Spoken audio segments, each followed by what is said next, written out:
Scientists have discovered a never-before-seen pyramid immersed in the sands of Judea. After a little digging, they discovered that it held treasures that had been untouched for over 2 millennia and historical secrets that we can only now access. At the Zohar Fortress site, 2,600 feet above the Dead Sea, archaeologists were searching for manuscripts that would provide new information about the history of the site. The excavation was originally part of a long-standing campaign launched by the authorities. Its goal was to protect the sites from looting and unauthorized excavations.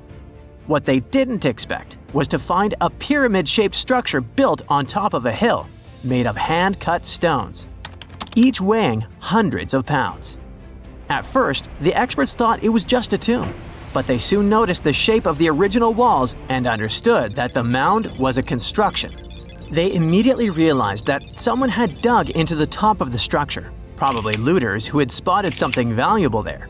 Luckily, most of the structure was still buried in sand, so the most valuable finds were hidden from sight. In the first week of excavation, volunteers found fragments of papyrus, bronze vases, and even ancient furniture, which were exceptionally well preserved. The desert climate had been a great ally in preserving those artifacts over the millennia. With little humidity in the air, mold cannot form, so organic materials such as wood and fibers are protected from cracking and deformation. Hypotheses suggested that the pyramid had been built during the First Temple period. However, new discoveries have shown that it's more recent, from the Hellenistic period. Considering this and the fact that the structure dates back 2,200 years, it's believed that it probably appeared shortly after the death of Alexander the Great, the famous ancient Greek king of Macedonia. At that time, his generals divided the former Seleucid Empire. Ptolemy took control of Egypt and the surrounding regions, including the Dead Sea area, while Seleucus took control of the north, which is now part of the Middle East. It's still not known for sure whether the pyramid was built under the rule of the Ptolemaics or the Seleucids. Both Ptolemaic coins and coins from the Seleucid kingdom have been found at the site. Even so, many scholars believe it was built when the region was under Ptolemaic control. Evidence also suggests that the building, despite its longevity, collapsed at some point. But that's not why it was abandoned by the ancient Egyptians, which begs the question of what purpose it was built for. Some believe it was used as a tomb due to its picturesque location on top of a hill. Others believed it may have served as a historical monument. However, one of the strongest theories is that the pyramid was a guard tower, protecting an important trade route along which salt and bitumen resources from the Dead Sea were transported to coastal ports. They also believe it may have been used by Ptolemaic officials to collect taxes from travelers. It would be something equivalent to our modern-day toll booths, or even port inspection agencies. Although the contents of the papyrus documents remain a mystery, it seems very likely they were written using the Greek alphabet, and some experts believe that they may have been tax documents, which would make perfect sense, given the theory that the pyramid was a guard tower.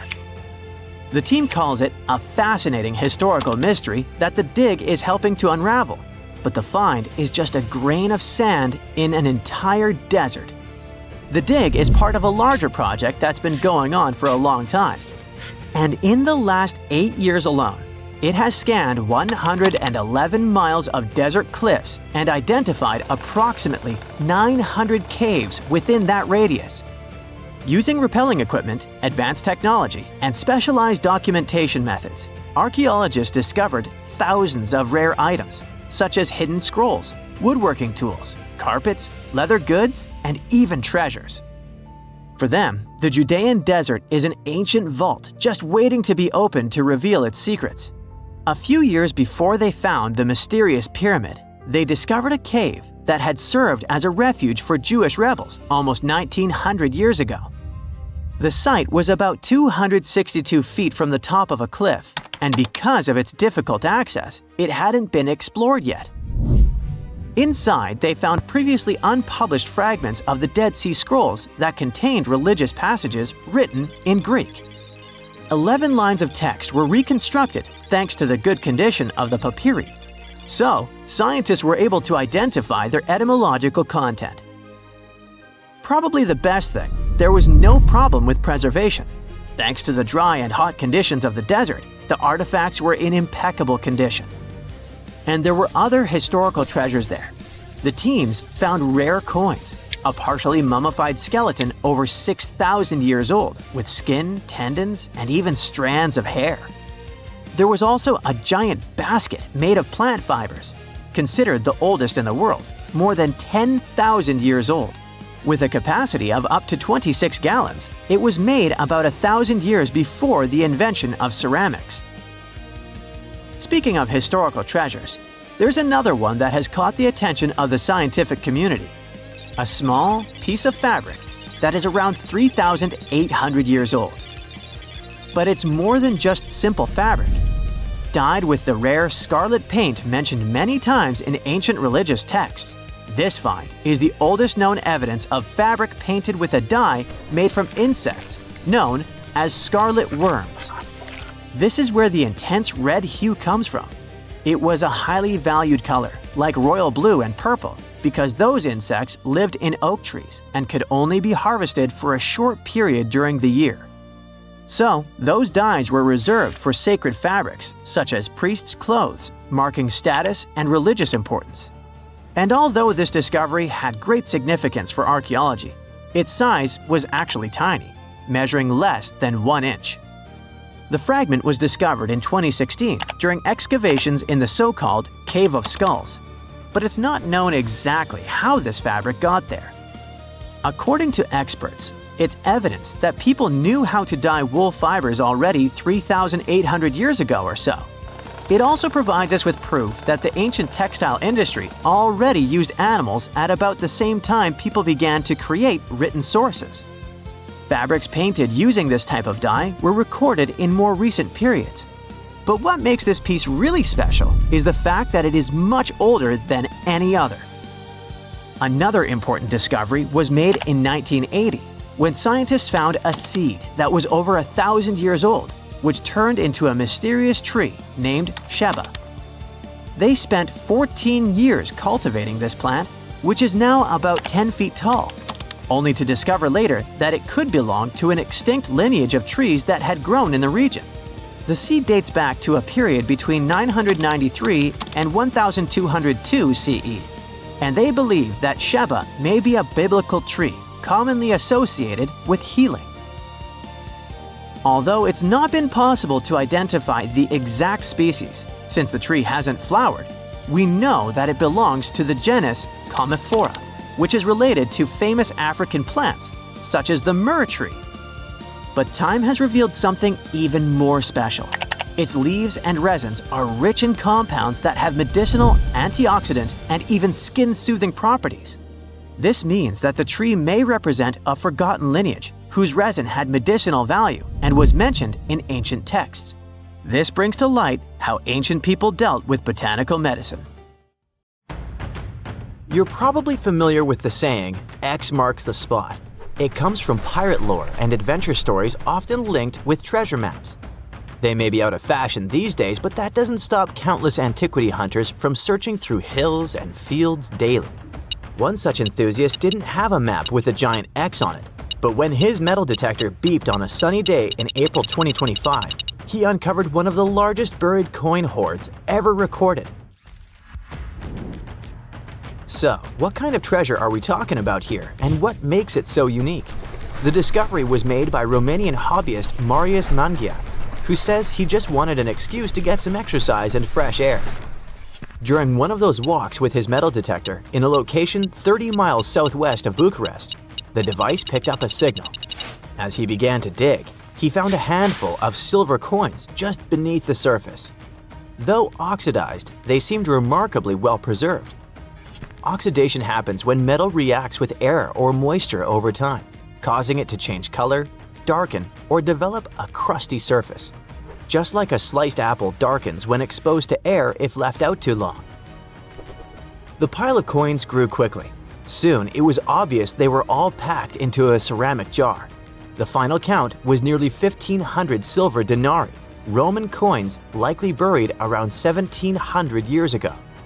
However, these denarii date from the reigns of emperors Nero to Marcus Aurelius, covering over a century during the Roman imperial period, which means they're almost 2,000 years old. The presence of coins from multiple emperors suggests that the wealth was accumulated over many years. The Roman money system had a bunch of different coin types, so finding only silver denarii in the stash is a bit odd. It would be like burying $15,000 in cash, but all of it $10 bills. It could mean that the original owner was a trader. Maybe he was hiding his profits during dangerous times. Perhaps it was simply someone's life savings. Depending on the emperor and the period, the value of denarius fluctuated quite a bit. So 1,500 denarii could have been either a comfortable retirement fund or not nearly enough. In the 1st century, 1 silver denarius could get you 12 loaves of bread, and if you have 5 of them, you could buy an amphora full of wine. An amphora was a large 2-handled ceramic jar used to store and transport wine, oil, or grain, and it seems to be the type of vessel in which this treasure was buried. Though amphorae were made in many different shapes and sizes, the Romans eventually standardized them as a unit of measurement, with 1 amphora being roughly equal to 7 gallons of liquid. The spot where the jar was buried wasn't tampered with. This might indicate that the hoard remained undetected all this time, but the amphora had already been broken when it was found. But why would it be broken, and what could that mean? While the exact cause of the breakage has not been explained yet, archaeologists say it may have been broken on purpose as part of a protective ritual before burial. In some ancient cultures, ritual vessels were deliberately damaged as a symbolic act. Maybe it means the jar had done its job, either as an offering to the gods or to keep someone from stealing it. You can have my silver, but I'm not giving you my precious jar. However, such rituals were not common in Roman culture, so it's a mystery for now. Perhaps it broke because the jar contained silver while being exposed to 2 millennia of soil pressure, freeze-thaw cycles, root growth, or a blind mole rat trying to find its way around. Although the amphora and its silver are now being preserved and examined by experts, their discoverer almost ended up unrewarded. After finding the hoard, he had to notify the police so they could secure the site. However, he was under pressure because in Romania, you have 72 hours to report any significant historical find. Unfortunately for Mr. Mangiac, he ran into a problem since it was a holiday and the offices he needed to contact were closed. He spent the following 2 days meticulously photographing every single coin before finally being able to present his findings to the authorities. While the exact amount of prize Mr. Mangiac might receive isn't publicly known, Romanian law typically awards 45% of a discovery's appraised value to the finder. Not a bad outcome for what started as a casual walk with a metal detector. Meanwhile, the site itself had been declared an archaeological zone, and any future digging will be done under expert supervision, which means that this story might have a follow-up one day. But for now, let's focus on what makes metal detectors beep and see if there are more hidden troves to be found around the world. Today, most hobby-grade detectors rely on something called VLF technology, where VLF stands for very low frequency. When you sweep the detector over the ground, its coil sends out an invisible magnetic field. If something metallic is within that field, for example a nail, a discarded wedding ring, or ancient Roman silver, it bounces back a signal. The device picks that up and beeps to let you know something's there. The stronger the signal, the closer or bigger the object probably is. Basically, it's using electromagnetic induction to make buried metal respond, like calling into a cave and listening for the echo coming back at you. Fun fact, bats use a similar principle to detect what's in their environment, but with sound. It's called echolocation. If you yell in a cave and disturb a bat, it might send out high-pitched clicks that bounce off objects and return as echoes, helping them pinpoint everything around them. Doesn't matter if it's a tiny insect or a pesky human in complete darkness. Metal detectors use magnetic waves. Bats use squeaks and echoes. Now, if all this got you curious about grabbing a detector yourself, what are some major locations to consider? Mr. Mangiac simply went for a walk, but for many, it's a rewarding hobby that helps history and also pays off well. And not just in Romania. but all over the world. In the UK, regions like Norfolk, Suffolk, and Lincolnshire have become hotspots where enthusiasts regularly uncover Roman coins, Viking relics, and medieval artifacts. During the Iron Age, burying valuables was a common practice. Some researchers think it was done as a way of storing valuables. Others think it was part of a ritual.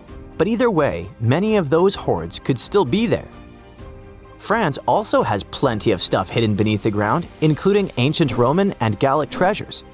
In the Netherlands, someone recently uncovered a fragment of an extremely rare Viking sword. Scotland is no exception either, and findings like Peebles' hoard give additional insights into the Bronze Age. If you don't feel like venturing alone, there are organized metal detecting tours available in various countries, offering guided access to historically rich sites. That's if you're planning to search for lost relics. But what if you want to bury your own treasure chest and hide it from a metal detector? How far do you need to dig? Most hobby-grade detectors can spot a large object close to 3 feet deep. Smaller stuff like coins, just 6 to 8 inches. We also have to take into consideration that wet ground can actually boost detection. It helps signals travel better and makes buried metal easier to spot. On the other hand, professional, expensive detectors that use advanced technology can detect large metallic targets at depths of almost 100 feet, especially on a rainy day. But unless you bury your chest in a strategically important place, odds are it'll stay uncovered. Just don't forget to mark the spot on your map with an X. For years, the world's most valuable shipwreck was just a legend, until now. It has finally been found, and among the wreckage was a real treasure worth $1.1 billion. To understand this better, we need to go back to 1622. That year, the mighty Spanish galleon Nuestra Señora de Atocha set sail from Havana, packed with riches belonging both to King Philip IV of Spain and to the wealthy members of the crew. We're talking about gold, silver, copper, and emeralds from Colombia, Peru, Mexico, and Venezuela. The cargo was so large, totaling more than 40 tons, and so vast that it took 2 months to transport it to the ship. The ship was also packed with people. There were 265 people on board. At first, everything went well, but then came the Florida Straits and trouble. The crew found themselves lost in the night that was not only cold, but also stormy. And before long, they were facing a powerful hurricane. The wind tore the masts apart. Giant waves destroyed the rudder, and soon, the Atocha was sinking toward the darkness of the seabed. The disaster that night meant a huge loss of wealth for King Philip IV, but even worse was the loss of life. Of the original 265 crew members, only 5 survived. They managed to climb up the mizzen of the ship, the only part that remained above water. With all that treasure gone, the Spanish were quick to spring into action and devised a salvage operation. 5 ships were sent to recover the cargo. The plan seemed simple and easy. After all, the hatches were securely locked, so the treasure could still be there. But almost immediately, things went wrong. For example, one of the 5 ships ran aground before it could even begin its journey. In the end, the search dragged on for 60 years, and many factors contributed to the mission's failure. That may not seem so bad today, but back then, divers didn't have the technology or safety equipment that we have today. Exploring the seabed was risky, and more often than not, it led nowhere. While searching for the Atocha, the rescuers found traces of another vessel, the Santa Margarita, the Atocha's sister ship. Another hurricane passed through the region a month after the sinking. The seabed became a jigsaw puzzle with pieces of the ship scattered everywhere. The rescue mission became almost impossible. Over time, the Spanish managed to recover part of the Santa Margarita's cargo, but Atocha's treasure seemed lost forever. Even so, no one forgot that story. Then in 1969, more than 300 years after the sinking, everything began to change. An experienced deep-sea diver, Mel Fisher, stepped in and decided to rewrite history. Mel had already spent a big part of his life at the bottom of the sea. He and his wife even ran a diving school in California. So, Mel gathered his family and moved to the other side of the country. He led a new team of hunters whose mission was clear: to find the lost treasure of the legendary Atocha. They had little more than a boat, some diving equipment, and metal detectors, but that was enough to get them started. They focused on a region called the Matacumbe Keys, mentioned in several 17th century documents. In the first year, they traveled more than 100,000 miles but found absolutely nothing. It seemed like an impossible dream. But Mel still had a card up his sleeve. Eugene Lyon, a historian who would change the course of the search. Eugene delved into the Spanish archives in search of clues about the shipwreck. It was there that he found an important document that mentioned a group of people trying to save it. On the last page, it was mentioned that an area 100 miles from where Mel was searching had been the scene of the main exploration. This little piece of information was the needle in the haystack they needed. They rerouted the ship and soon arrived at the new location. But there was a challenge. That part of the ocean was deeper and the visibility there was almost zero. It was difficult to see your own hands. However, Mel knew how to deal with the adversities of diving and came up with a simple and brilliant solution. He installed 2 large tubes on the boat called letterboxes. Those tubes could be lowered in front of the propellers. The idea was ingenious. They sucked clean water from the surface and directed it to the bottom of the sea, exactly where the divers were. This technique not only cleared the murky water, but also helped to reveal objects that had been hidden for centuries. And still, the search took 16 years. During that time, Fisher found many lost items. Then, in 1971, they discovered a huge anchor. This was the first clue that they were close to finding the Atocha. In the following days, more objects appeared. Cups, swords, and ancient nails turned up. To keep everything organized, the team created a circular map. On it, they marked the exact location of each item they found. They also used radio transmitters on land and a receiver on the boat, which allowed them to know precisely where they were. The system was so efficient that it could measure the position with a margin of error of just 1 foot. Over time, a line began to form on the map, pointing to where the Atocha's main treasure might be hidden. They followed this trail for 2 years. Just when they were starting to lose hope, they found silver bars. It was the year 1973. This opened the door to much bigger discoveries. The silver alone was worth over $100,000. But the real treasure was yet to come.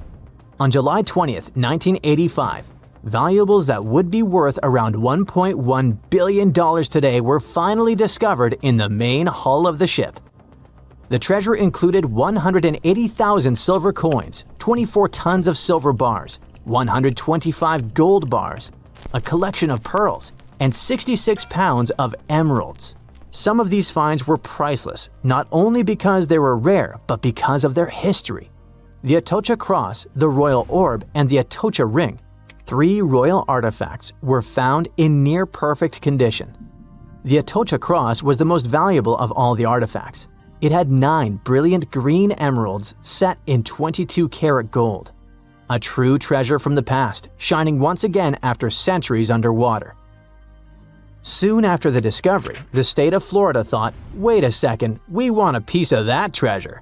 They went to court, demanding a whopping 25% of the value. A bitter legal battle ensued and it lasted 8 years. It even went all the way to the Supreme Court. But in the end, treasure hunter Mel emerged victorious. He was even invited to The Tonight Show, showing off a massive gold chain found in the wreckage, wrapped around his waist like a belt. People called it the money chain, and for good reason. The find was so big that the wreck was declared the world's most valuable by the Guinness Book of Records in 2014. After the initial excitement, Mel sold some of the gems, but the bulk of the treasure remained in the family for a while. What was left was auctioned off. No one knows exactly how much the jewels were sold for, but one thing is for sure. Their value has skyrocketed over the years, and it's not just about the sparkle. It's about the legend that lives behind them. Today, these treasures are part of the Particular Museo collection, the largest private collection of the Atocha artifacts in the world. And no, they're not for sale. But the good news is that you can still see them.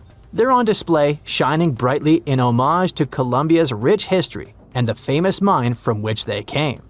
The people behind them say that these emeralds are as iconic as the rubies of Mogok or the sapphires of Kashmir. And honestly, they're right. Okay, what if I tell you that the extraterrestrials we all imagine as little green men may actually look like very normal Earthlings and chill in Europe? This is the Iberian Peninsula, and people living there are under suspicion. Ooh. Here's the reason. Somehow, parts of the most important artifacts that the Iberian civilization called Treasure of Villena are made of metal that simply can't be found on Earth, because it's metal from a meteorite. Now let's tackle this step by step. This is the artifact itself, and it's composed of 59 different objects. Bowls, bottles, and bracelets. Is there a pattern there with all those bees? In total, the find weighs around 20 pounds, of which 18 pounds are 23.5 karat gold. Now, if you're not a metal specialist, I'll clarify it for you right away. For comparison, 23 karat gold is 95.8% pure gold, so 23.5 karat is even purer. The remaining percentage goes to other metals to help add strength and durability to the precious alloy. There was also silver, iron, and amber in that set. The artifact could have been pretty straightforward, but for these two, let's call them imposters. Look at this wrought iron bracelet and this hollow hemisphere. Can you see that? Those rusty lines on the hemisphere and the overall weird color of the bracelet do stand out, since everything else is made of purest gold. This all started back in 1963, when a researcher noticed a dark leaden metal among the shiny bowls and bottles. The metal was shiny in some areas and covered with a ferrous-looking oxide that was mostly cracked. Now, just so you understand, gold does not usually act this way. Gold is one of the least reactive of all metals, so it won't even tarnish, let alone rust. To figure out where this suspicious iron came from, researchers turned to mass spectrometry, which checks out the mass-to-charge ratio of molecules. Their findings showed that the nickel in the iron is similar to that found in meteoritic iron. Simply put, the bracelet and the hemisphere are of extraterrestrial origin. Ooh. Now, the exact age of the trove is hard to determine, yet it's crucial. We need to know the exact age to see if it coincides with the start of the Iron Age in the Iberian Peninsula. If it does, then no further questions here. But if it doesn't, well, it's, at the very least, weird, if not suspicious. So there's this three-age system. It comprises the Stone Age, then the Bronze Age, and then the Iron Age. The Stone Age is of no importance here, so let's compare the Bronze and the Iron Ages. The Bronze Age began when it was realized that combining copper and tin produced a material that was more durable than either metal alone. This era was all about major upgrades in tools and weapons, but two standout inventions were writing systems and the wheel. Then came the Iron Age. This time was all about slowly bringing iron into everyday life. Iron was way easier to shape into cool designs than bronze. Now this was a big deal, because iron, especially transformed into steel, provided significant improvements in all aspects of life. Tools became lighter, cheaper, and stronger compared to their bronze equivalents. You get it? Good. So researchers have long debated whether the treasure dates back to the post-Argaric era or the latter part of the Bronze Age. The most recent study claims that those artifacts were created in 1400 to 1200 BCE, and something really doesn't add up. First off, the Iron Age began around 500 years after these artifacts were crafted. Plus, ancient craftsmen couldn't know back then how to work with metals that landed on Earth approximately 1 million years ago. And while the dates are really hard to explain, there is a logical explanation for the craftsmanship. The theory here is that those metal workers simply had access to the fallen meteorite, and thus, they could study it well and discover its properties before using it for decorative purposes. They could have figured it out through trial and error, and once they knew exactly how to work with this extraterrestrial metal, they proceeded to adorn the artifacts with it. Plus, there were the Phoenicians, who contributed to their craftsmanship. Now, it's true that the Iberian people have been processing metal and making pottery long before the Phoenicians settled on the peninsula.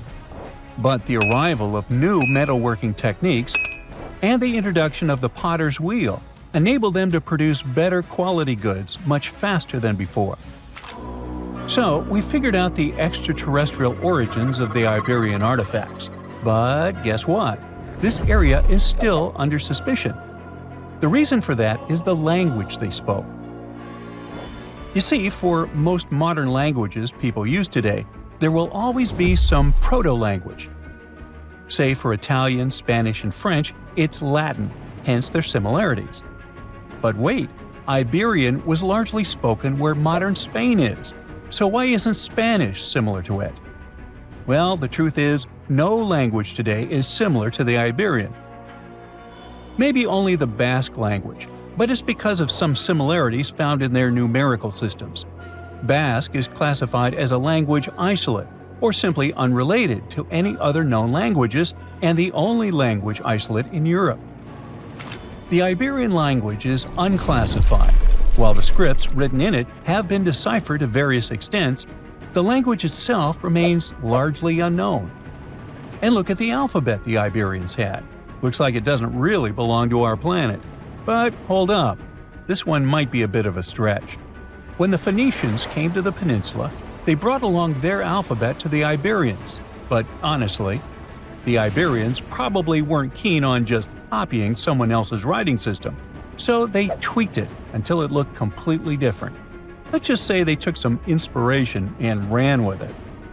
While linguists can guess to some extent how most characters sounded, actually translating the language is still completely impossible. The Iberian language was non-Indo-European and faded away over 2,000 years ago. And there aren't any similar languages left to help us out. Super frustrating, right? Yeah. We got over 2,000 Iberian inscriptions from tombs, coins, potteries, lead plates, and even cave wall carvings. But aside from a handful of words, we're totally in the dark about what they mean. Now, if we could understand their language, we might have learned that they were great thinkers and all, but we can only contemplate the works of art they left. Iberian culture has a lot of amazing stuff made by talented artisans. We're talking about not just metalwork and ceramics, but also detailed sculptures, textiles, jewelry, and other personal bling. But here's the catch. Making all those luxury items depended a lot on a big farming class. At the heart of Iberian society, most folks were involved in farming and taking care of livestock. Depending on where you were, the types of farming varied. For example, up in the north, they were all about growing grains, while down in Valencia, they focused on producing olive oil and other agricultural aspects. In the west, raising animals was the name of the game. Still, we don't have much information about the day-to-day lives of the many people doing this essential work. Yet, on the flip side, we know a lot about the upper class of Iberian society, who control these agricultural resources and hire the artisans. By the 7th century BCE, we start to see a group of Iberian princes who were living the good life, trading with the Phoenicians, and enjoying fancy luxury items. You can spot this elite class in their burial practices. Cremation was the go-to method for funerals among the Iberians, and wealthy individuals were often found in cemeteries with all sorts of lavish goods and funerary sculptures that give us a peek into the fashion and hairstyles of the rich. Interestingly, starting in the 6th century BCE, there was a noticeable drop in the number of recognizable burials, which suggests that these elaborate funeral customs became more exclusive to a small elite. Meanwhile, the fate of the majority, farmers, artisans, soldiers, and laborers, who made up a big chunk of the population, remains a bit of a mystery. It used to be a pretty advanced civilization, but it vanished without a trace. Researchers think it could have been due to some massive earthquake. but so far we don't know for sure. A ship filled with gold and other treasures worth over $13 million was found in the middle of the Namibian desert after almost 500 years. The worker who found it was actually looking for diamonds, but ended up with something way more valuable for history. There were some blocks of copper, some wood, pipes, and elephant tusks. The miners called for an archaeologist, who soon realized it wasn't a disturbed beach like they thought, but a shipwreck. All evidence showed that it was a Portuguese trading vessel, Bom Jesus, that went missing in the 16th century. Experts believe it was a special kind of ship that was bigger, stronger, and better than older ships from Portugal and Spain. These ships were built to take Portuguese explorers on long trips to distant places like India, China, and Japan, and come back with tons of cargo. The Bom Jesus was likely carrying treasures from Lisbon, Portugal, to Western India. But it looks like on its way around the southern tip of Africa, near Namibia, a big storm pushed the ship too close to the shore. The ship hit a rock, tipped over, and broke apart, sinking into the ocean. Archaeologists found treasure from the captain's chest under the water, which probably fell out when the ship's wooden hull broke. They also found pieces of the ship scattered along the shore, likely from the violent storm and later by construction in the area. The storm must have been very fierce, but they didn't find many bones, which means most of the crew may have survived or were lost at sea. The ship was split into 3 sections and incredibly well preserved, thanks to the thick layers of sand that covered it and prevented rot. Archaeologists who studied the wreck discovered over 40 tons of cargo. There were cannons, swords, blocks of metal like lead and tin, fabrics, and tools that sailors used to navigate the stars while traveling across the ocean. The most exciting discovery was 1,845 copper ingots, weighing as much as 16 to 17 tons altogether. Those copper ingots, or pieces of pure metal, are still in great condition because the hull of the ship and layers of sand protected them from ocean water. The scientists even managed to read the trademarks on them on site and learned they were made by a super wealthy German trading company. There were also more than 2,000 shiny gold and silver coins from different countries, and 105 enormous elephant tusks weighing about 2 tons.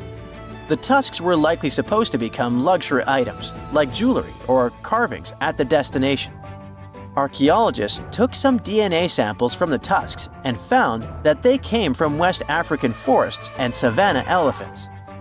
Researchers were lucky that the ship was found in a restricted diamond mining area. No scavengers were able to get their hands on the treasures. The Bom Jesus remains the oldest and most valuable shipwreck that was ever discovered off the western coast of sub-Saharan Africa. Another shipwreck recently found by accident was buried under a 10-foot tall sand dune near the Caspian Sea. Some people call it the world's largest lake, and it has water levels that rise and fall over time because of the changes in weather patterns. These changes can move sand and uncover things like this shipwreck and other treasures along the coast. As the dune slowly disappeared, the ship started to show. Before digging it out, scientists worried that waves from the sea might damage the wreck. To protect it, they built a wall using thousands of sandbags to keep the waves away. When the ship was uncovered, they discovered it was a 3-masted, 92-foot-long merchant ship with a strong double hull. Wood samples showed the ship was built in the 18th to 19th century using trees like Scots pine, spruce, and larch from the Volga River area or the Caucasus. They even found buckwheat and plants from the same region, which were probably traded or used to feed the sailors. It proves that the ship was part of a group of merchant ships that once sailed the Caspian Sea. An amateur fisherman who was 20 feet under the sea off the coast of Turkey noticed some huge metal remains. He had an underwater camera, so he made footage of the discovery and took it to scientists. They immediately started an investigation and learned that it must be a shipwreck from the first decades of the 20th century. It could be one of the Ottoman Empire ships that had an important mission to deliver supplies, but disappeared without a trace. Scientists got permission to study this Black Sea wreck in detail to learn more about its mysteries. They're hoping to find its shipyard documents to find some answers, as the ship itself is in terrible condition and is tricky to work with. Robot submersibles that belong to an oil and gas company noticed hundreds of intact ancient storage jars sitting on the seabed in the eastern Mediterranean. Experts think those jars are 3,300 years old. This makes the find the oldest shipwreck from the deep sea. The jugs were probably used to store oil or other agricultural products like fruit. This proves that the people who made them organized maritime trade and had incredible navigational skills. It looks like the ancient mariners managed to traverse the Mediterranean Sea without a line of sight to any coast. All they could see was the horizon, so they must have used the sun and other stars to find their way. Off the coast of Sicily, under 20 feet of sand and rock, archaeologists found a shipwreck so old that they aren't even sure what materials were used to build it. They think the ship is from the 5th or 6th century BCE, which means it's over 2,500 years old. This ancient ship wasn't alone. Researchers also found 2 iron anchors shaped like an upside-down T from around the 7th century of the Common Era, and 4 stone anchors from prehistoric times nearby. One of the stone anchors was broken and may have had wooden pieces attached to help it hold on to the seafloor. They figured out that the ship itself was built using the on-shell technique. The wooden planks of the ship were connected so tightly that they could support the ship on their own, with extra beams added just to make it stronger. Sadly, the ship's wooden hull is very fragile now because tiny sea creatures that eat wood have damaged it over the years. Scientists are being extra careful as they study it to make sure it doesn't fall apart. This discovery is such a big deal because it was built during a time when Sicily was super important for trade.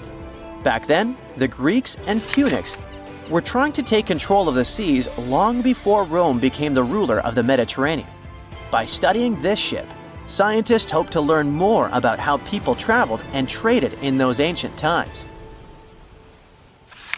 One more shipwreck, this time off the coast of Kenya. Could be from Vasco da Gama's final voyage. This Portuguese explorer was the first European to reach India by sea around the Cape of Good Hope. Local fishermen discovered the shipwreck in question in 2013. When an underwater archaeologist came to check it out, he found some treasures at the spot: elephant tusks and valuable copper ingots. If this find really has to do with Vasco da Gama, then it must be from the 16th century. It was the year of his 3rd and final voyage to India. Da Gama led a huge fleet of 20 ships, one of which was the São Jorge. Most of the ship is hidden under layers of coral, and a whole team of scientists are carefully digging trenches to find parts of the ship's wooden frame and hull. If you come across a well in Portugal, resist the temptation to gaze into its depths. The inverted tower in the enigmatic city of Sintra sends chills through those who encounter it as it spirals down a daunting 88 feet into the underground. It certainly wasn't designed to collect water, yet its true purpose remains a closely guarded secret. Dating back to around 1904, this well could have been involved in a mysterious initiation tradition from the Knights Templar. The Templars had faded into history almost 6 centuries before the construction of this pit, but their enigmatic traditions were revived by later generations. So one theory says that candidates seeking to join the group back then had to confront their deepest fears by facing this well, descending its spiral staircase blindfolded. When they reached the bottom of the inverted tower, they removed their blindfolds and were faced with this frightening sight. The only way out of this dark labyrinth was to keep looking up and following the light. Now imagine yourself browsing the shelves of a used bookstore until you find a book with an alphabet you've never seen before. You decide to use an image translation app but find no matches. Intrigued, you buy the book. Then you show it to your friends and family, but nobody recognizes that alphabet. Rare book dealer Winfried Voynich probably experienced the same frustration back in 1912 when he acquired what would later become the most enigmatic book in the world. The work is known today as the Voynich manuscript, and it's written entirely in an unknown language that no one has deciphered yet. The pages of this 15th century codex are filled with botanical drawings, but these aren't typical daisies or roses. In fact, they don't resemble any plant species that we know of. What makes things even stranger is the illustrations of unfamiliar constellations and women swimming in green baths.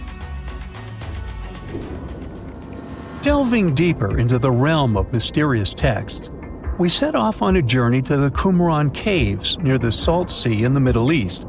In 1952, a team of archaeologists stumbled upon 2 scrolls made of highly oxidized copper at the site.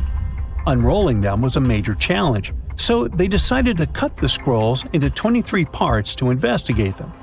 Imagine their surprise to see Hebrew words like gold and silver popping up. But no, it wasn't an ancient invoice. It was more like a treasure map, pointing the way to over $1 million.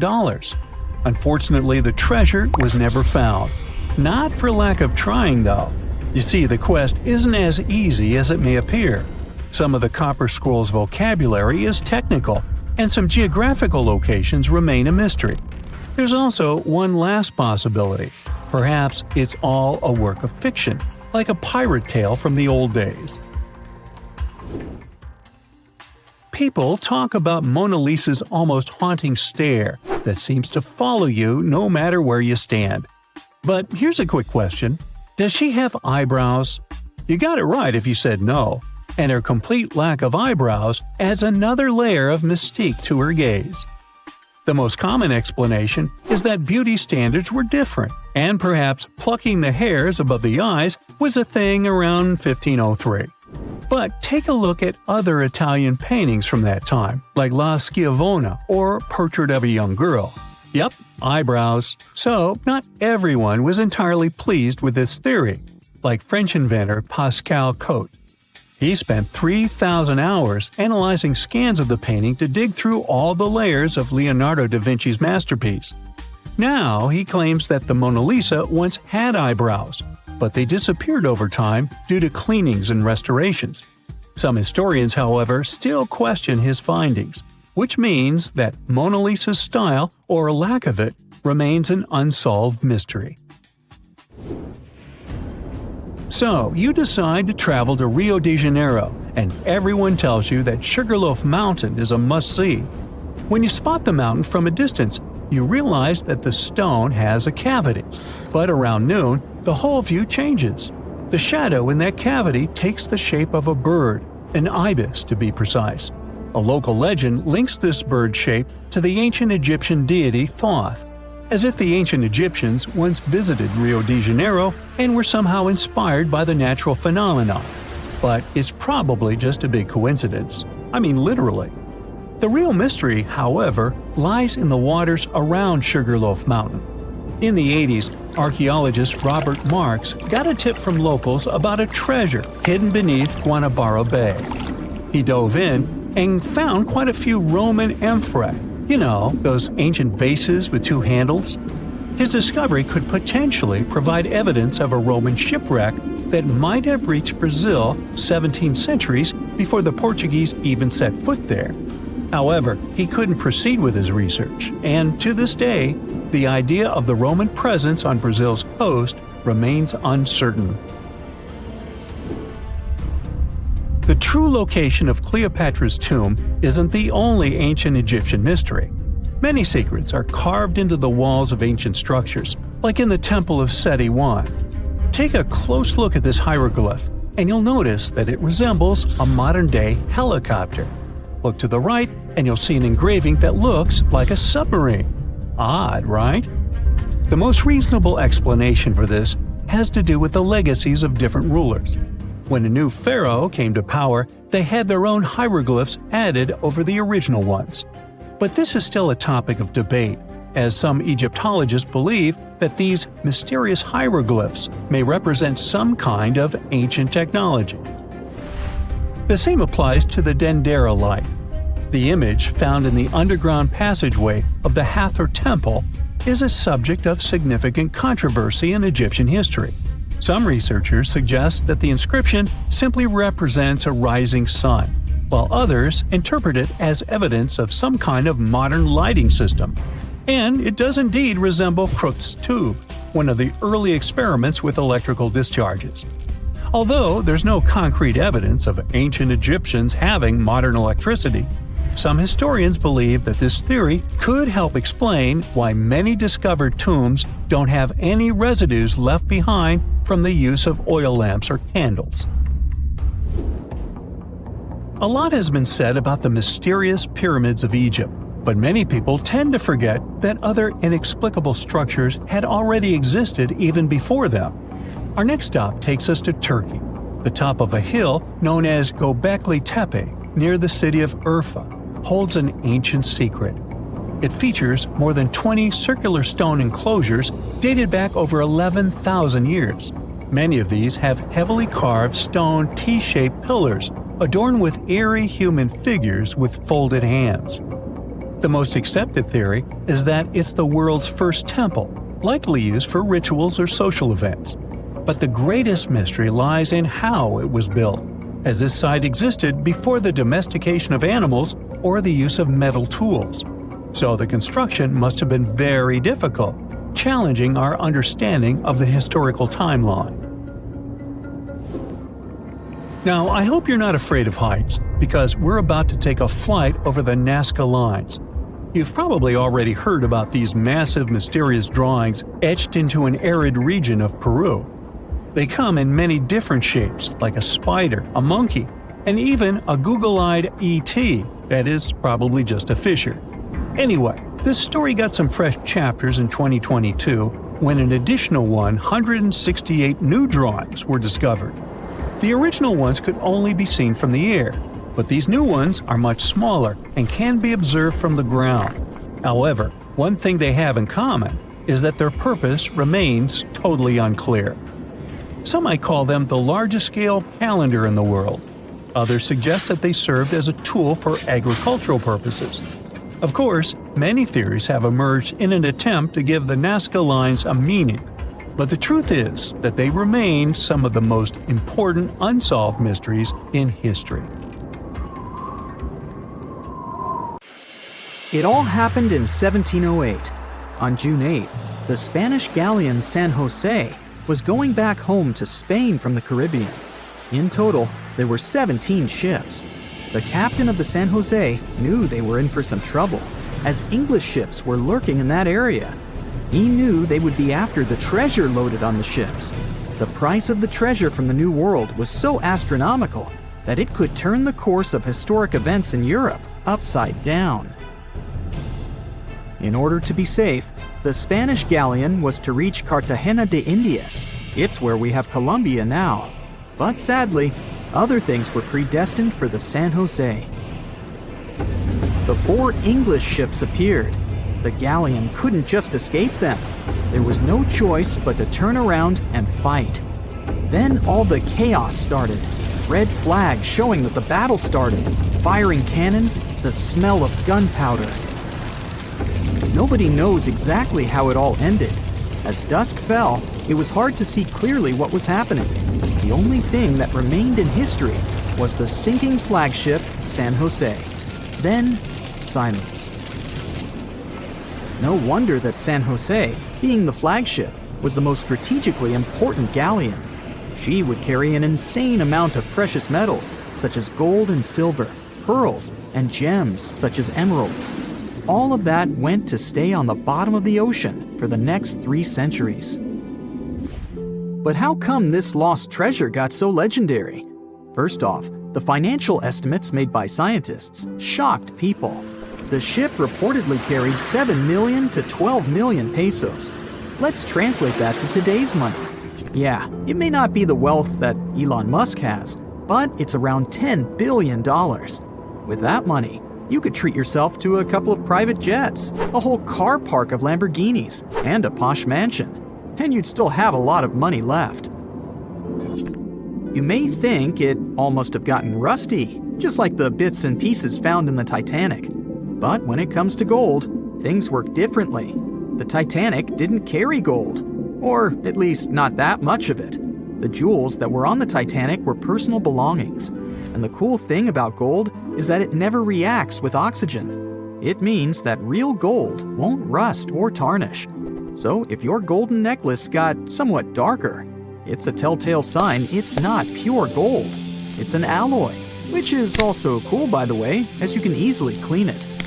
Going back to San Jose's lost treasure, the golden coins there, even over 300 years later, were supposed to look the same way as the day they were minted.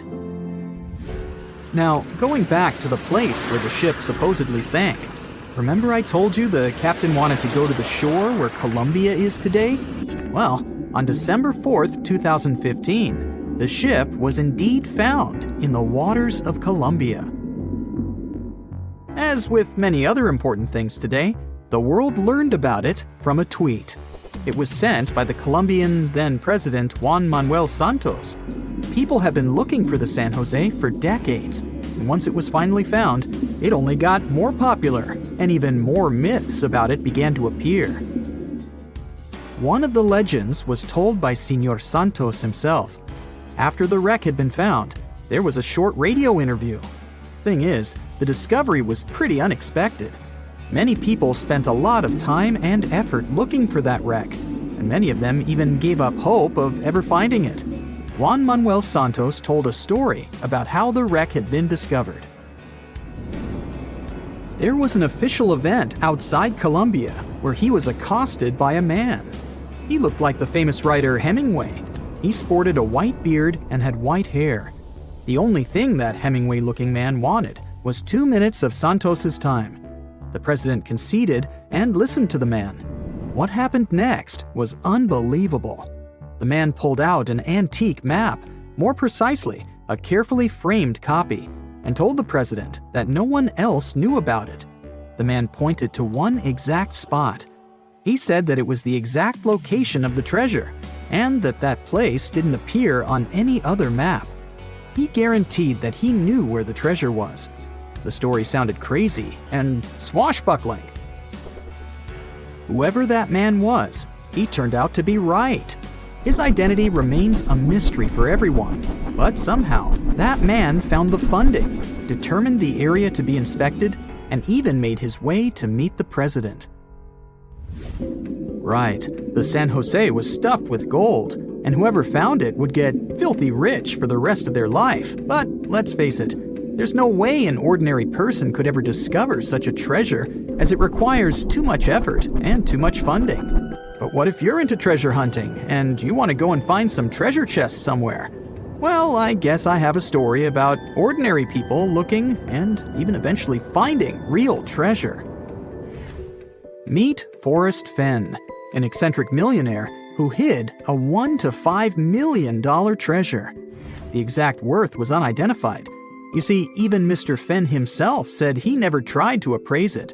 Inside the chest, there were 265 American gold eagles and double eagles, ancient coins, gold nuggets, you name it. Forrest stashed the chest in the Rocky Mountains and announced the treasure hunt back in 2010. Now let's focus on a map for a little bit and see how vast the Rocky Mountains are.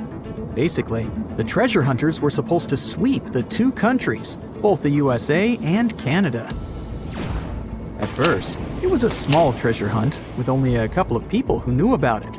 But sometime later, there was pretty much a competition, as tens of thousands of people set off to look for the treasure. There was research stating that over the decade, about 350,000 people tried their luck looking for the mystery chest. To announce the hunt, Forrest Fenn used a poem made up of 24 lines.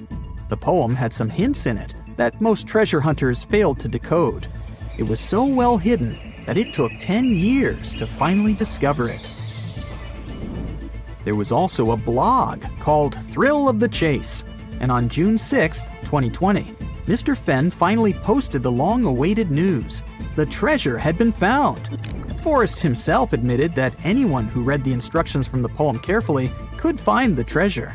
The poem created a lot of buzz on the internet, with many users trying to decode the 9 hints the poem had. Some of them even suggested the possible keys to decode the puzzle. Those speculations might have helped the person who eventually found the treasure. At first, even Forrest Fenn himself didn't know who cracked all the codes in the poem, made it through the dense forest, and retrieved the chest. The lucky finder preferred to stay anonymous, and all we initially knew was that it was a man from the eastern United States. The winner sent a photograph to Forrest Fenn, and thus the treasure hunt was officially over. Sometime later, though, he revealed himself. It was Jack Stewart, a former journalist and medical student. The treasure was hidden under a canopy of stars in a forest in the Rocky Mountains. The vegetation there is lush, so the chest was hidden deep within. The chest had never been moved from the place where it was originally hidden. The exact location is still unknown, but we know that the treasure was hidden in Wyoming. Jack admitted that not all the advertised treasures were found in the chest. A small gold frog on a necklace and a Spanish emerald ring were missing. Forrest indeed found the frog in his collection and gave it to Stewart, but he failed to find the ring. The treasure hunt created by Forrest Fenn may seem extravagant, but he explained why he decided to start it. The only thing he claimed to have in mind was to give people some hope. Hey, I bet you didn't know that trees used to grow in the middle of Egypt's barren, sun-roasted Sinai desert. It's true. If you can't picture it, I don't blame you. But archaeologists have recently stumbled upon a tree-lined boulevard. Yep, an actual green avenue leading to a massive ancient fortress. No, this isn't some mirage or an overactive imagination, although I do have one. But it's turning our ideas of ancient Egyptian desert life upside down. Let's rewind a bit. The site in question is called Tel Abu Saifi, located in the northern part of the Sinai Peninsula. For a long time, it was known as a dusty archaeological footnote, the home of ruins from the Ptolemaic and Roman periods. You know, the era after Alexander the Great swaggered through Egypt and the Roman Empire called dibs. But recently, Egypt's Ministry of Tourism and Antiquities decided to give it a fresh dig. And what they found out turned to be more than just a forgotten outpost. We're talking about a full-on military fortress with defensive trenches, paved roads, lime kilns, barracks for soldiers, and even room for their families.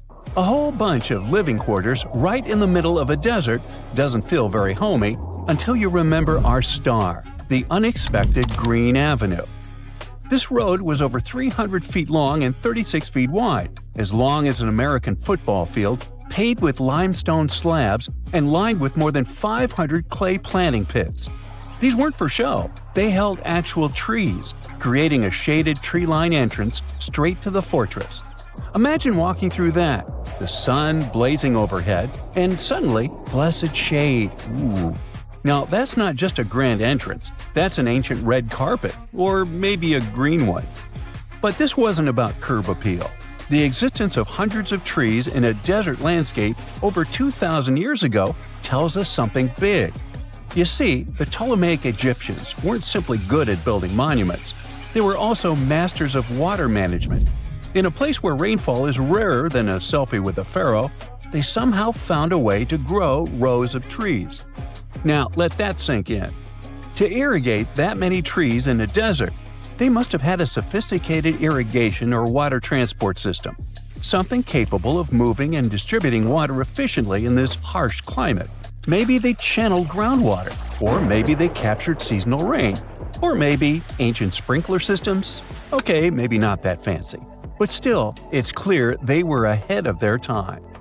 Here's the thing, we already know the Egyptians mastered water control.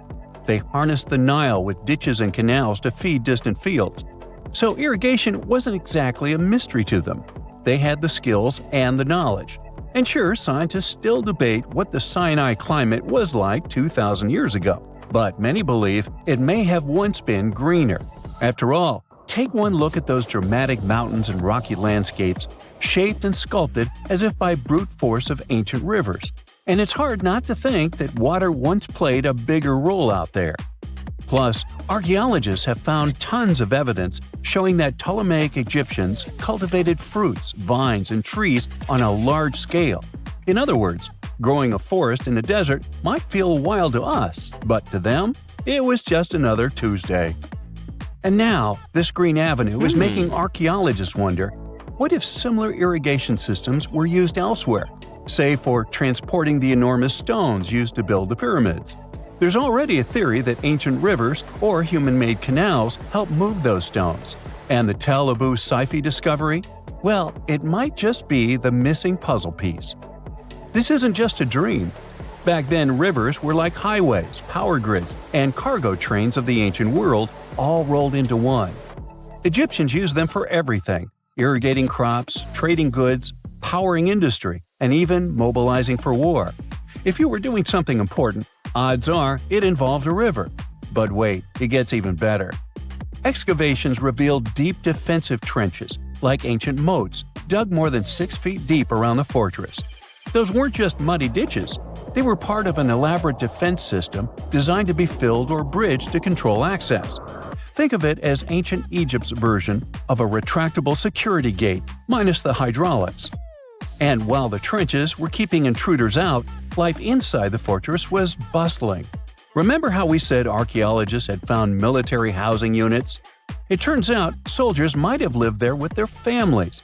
So this wasn't just a barracks. It was a thriving community, with meals, routines, kids playing, and probably a whole lot of ancient gossip flying around the dinner table. In addition to all the military stuff, researchers found 4 massive lime kilns used to produce quicklime, an essential ingredient for making construction mortar. These kilns are a big deal because they suggest that during the later Roman period, Tel Abu Saifi turned into an industrial hub. It was like the Home Depot of ancient Egypt, churning out materials to build and repair buildings. But here's where the plot thickens. Underneath all of this, beneath the roads, the trenches, the kilns, archaeologists found the corners of an even older structure, a mystery building. Could it be the remains of a third, much older fortress? Or an ancient cemetery or lost city? Nobody knows yet, but one thing's clear: this story isn't over. Honestly, this might be the coolest archaeological cliffhanger of the decade. So, what does this all mean? Well, for starters, it challenges everything we assumed about desert life in ancient Egypt. For the longest time, deserts were thought of as natural barriers, dry, deadly, and empty. But this find suggests that the desert might have once been green and full of life, not because the climate was dramatically different, but because the Egyptians were incredibly good at bending the environment to their will. They didn't just survive in the desert, they transformed it.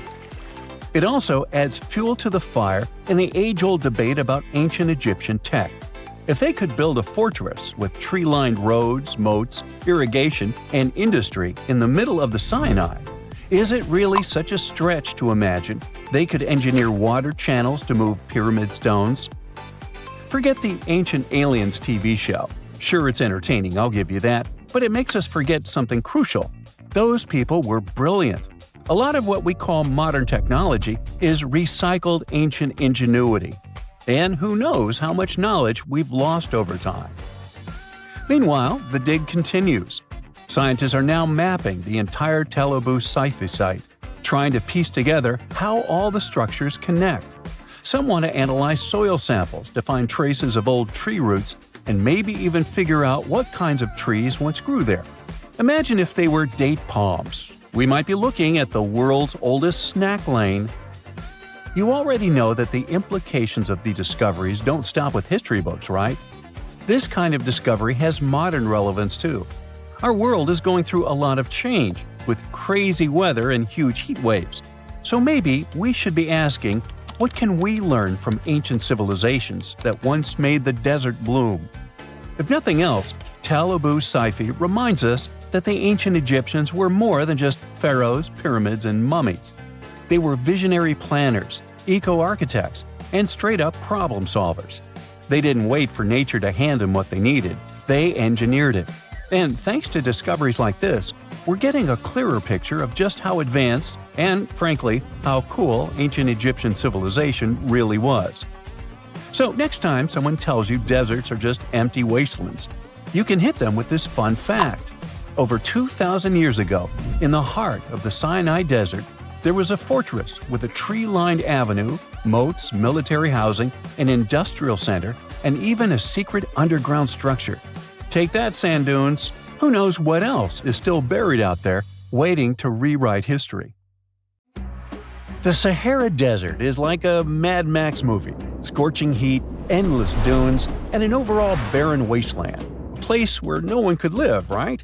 Well, forget all you know about it, because 5,000 years ago, the Sahara was a lush paradise of grasslands, lakes, and rivers, and the home of a ghost civilization that vanished without a trace. Our tale begins in the 1930s, when a Hungarian explorer stumbled upon a cave in the middle of the Sahara. Inside, he found something bizarre: ancient rock paintings of people swimming in a lake, surrounded by giraffes, hippos, and crocodiles. At the time, everybody shrugged it off as some symbolic depiction of the afterlife, because really, who would imagine a lake in the Sahara? Well, fast forward some 70 years later, when a group of archaeologists made a discovery that flipped the script. In a rock shelter in Libya, they unearthed 15 mummies, along with baskets, ceramic pots, and other everyday items. This may look like prehistoric junk to most people, but to archaeologists, it was like uncovering a key piece of evidence. Those people weren't just passing through, they lived here. You see, those weren't just any mummies. They were some of the oldest naturally mummified humans ever found, dating back over 7,000 years. Take that, Egypt. 2 of them still had readable DNA, preserved thanks to a rare natural mummification process, almost a miracle considering the Sahara's climate's ability to turn everything into, well, beef jerky. Scientists struggled to understand where those mummies came from for a while, because the mitochondrial DNA they recovered was not helpful at all. But thanks to scientific progress, they eventually managed to do a full genome analysis that revealed some weird secrets.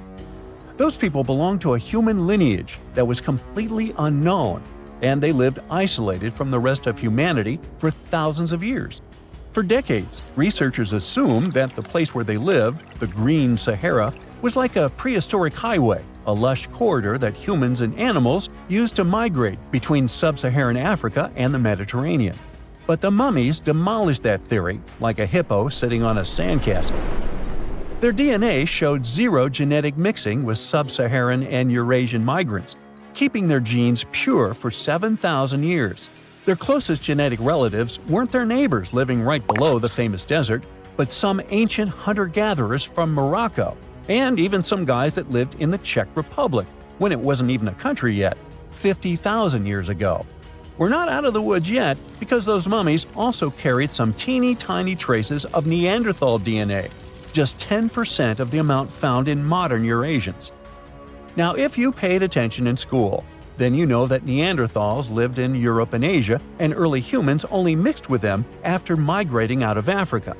But those Green Sahara folks never left Africa. So how did they get Neanderthal genes? The leading theory is that their ancestors mingled with Neanderthals in North Africa 50,000 years ago before settling in the Sahara and cutting off contact with the outside world.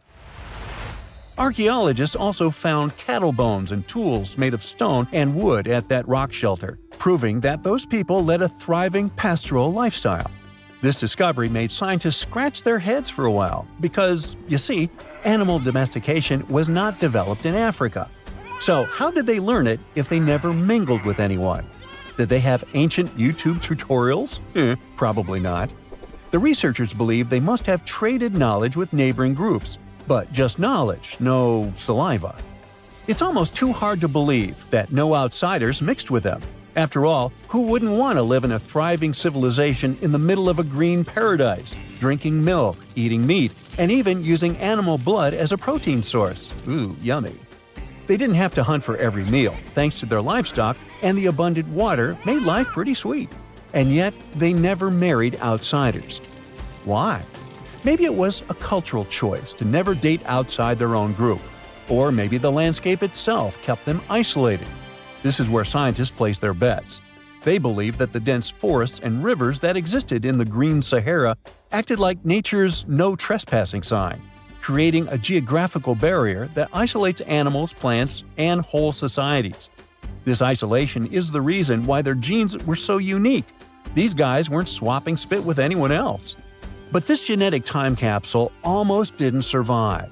For most of the last ice age, the Sahara was even harsher than today, a true dead zone where humans couldn't survive.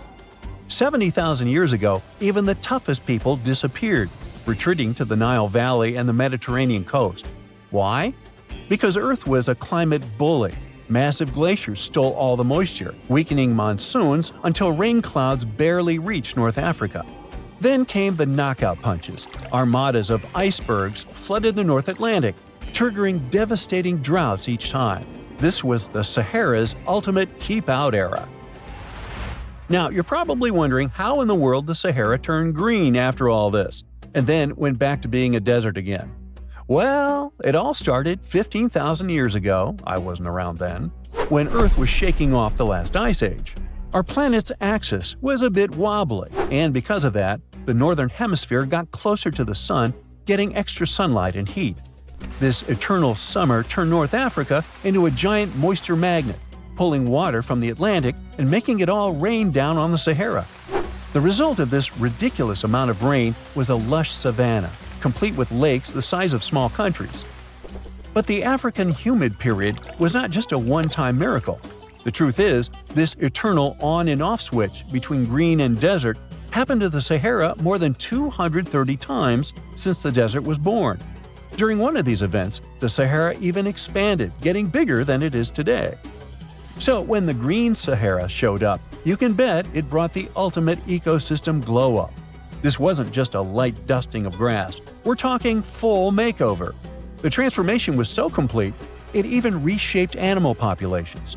Cheetahs suddenly struggled with the new prey dynamics, while rodents like the multi-mammate mouse thrived in the suddenly abundant grasslands. But don't pack your prehistoric swim trunks just yet. This paradise had teeth. The Sahara was an ecological maze of crocodile-infested rivers, malaria-carrying mosquitoes, and big cats lurking in the tall grass. Crossing it would have been like playing a real-life game of Hungry Hungry Hippos. This is probably why more groups didn't settle permanently.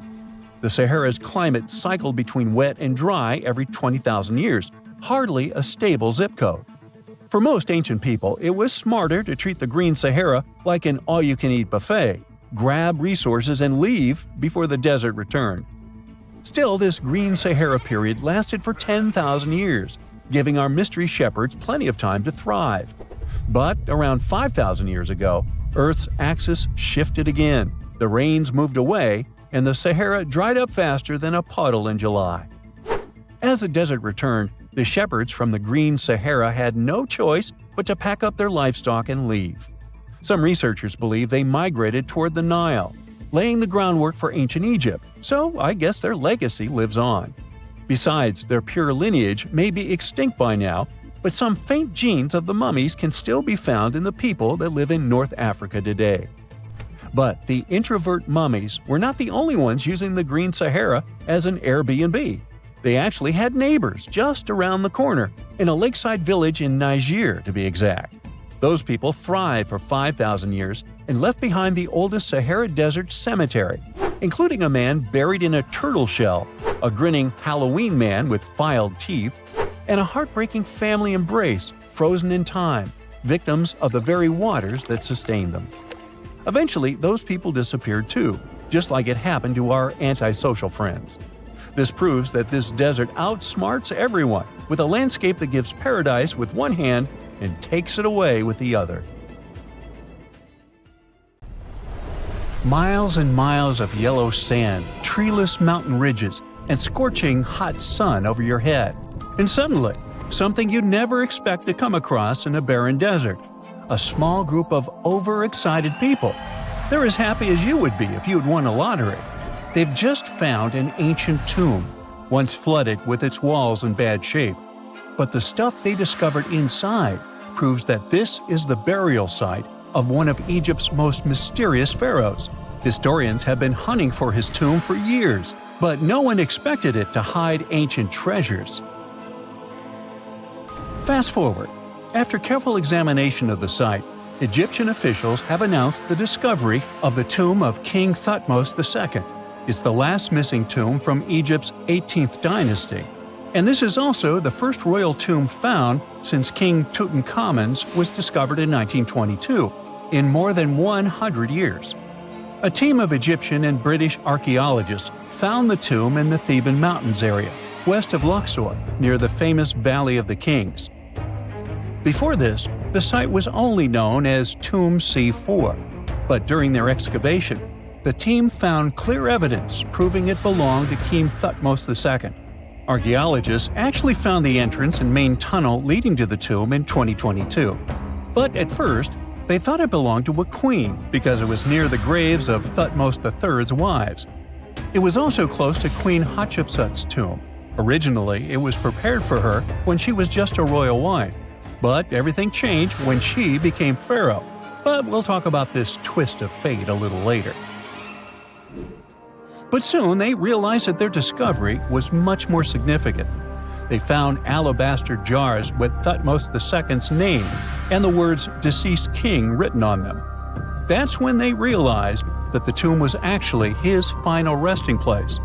Sadly, Thutmos II's tomb has seen better days. According to the head of Egypt's antiquities sector and the leader of the Egyptian excavation team, the tomb suffered major damage from ancient floods not long after the pharaoh's death. Water swept through the burial chamber, likely destroying or displacing many of the original artifacts. Much of what had been once inside the tomb was moved elsewhere in an attempt to salvage it. The researchers found out that the tomb had a basic design, with an entrance, a sloping main corridor, and a burial chamber.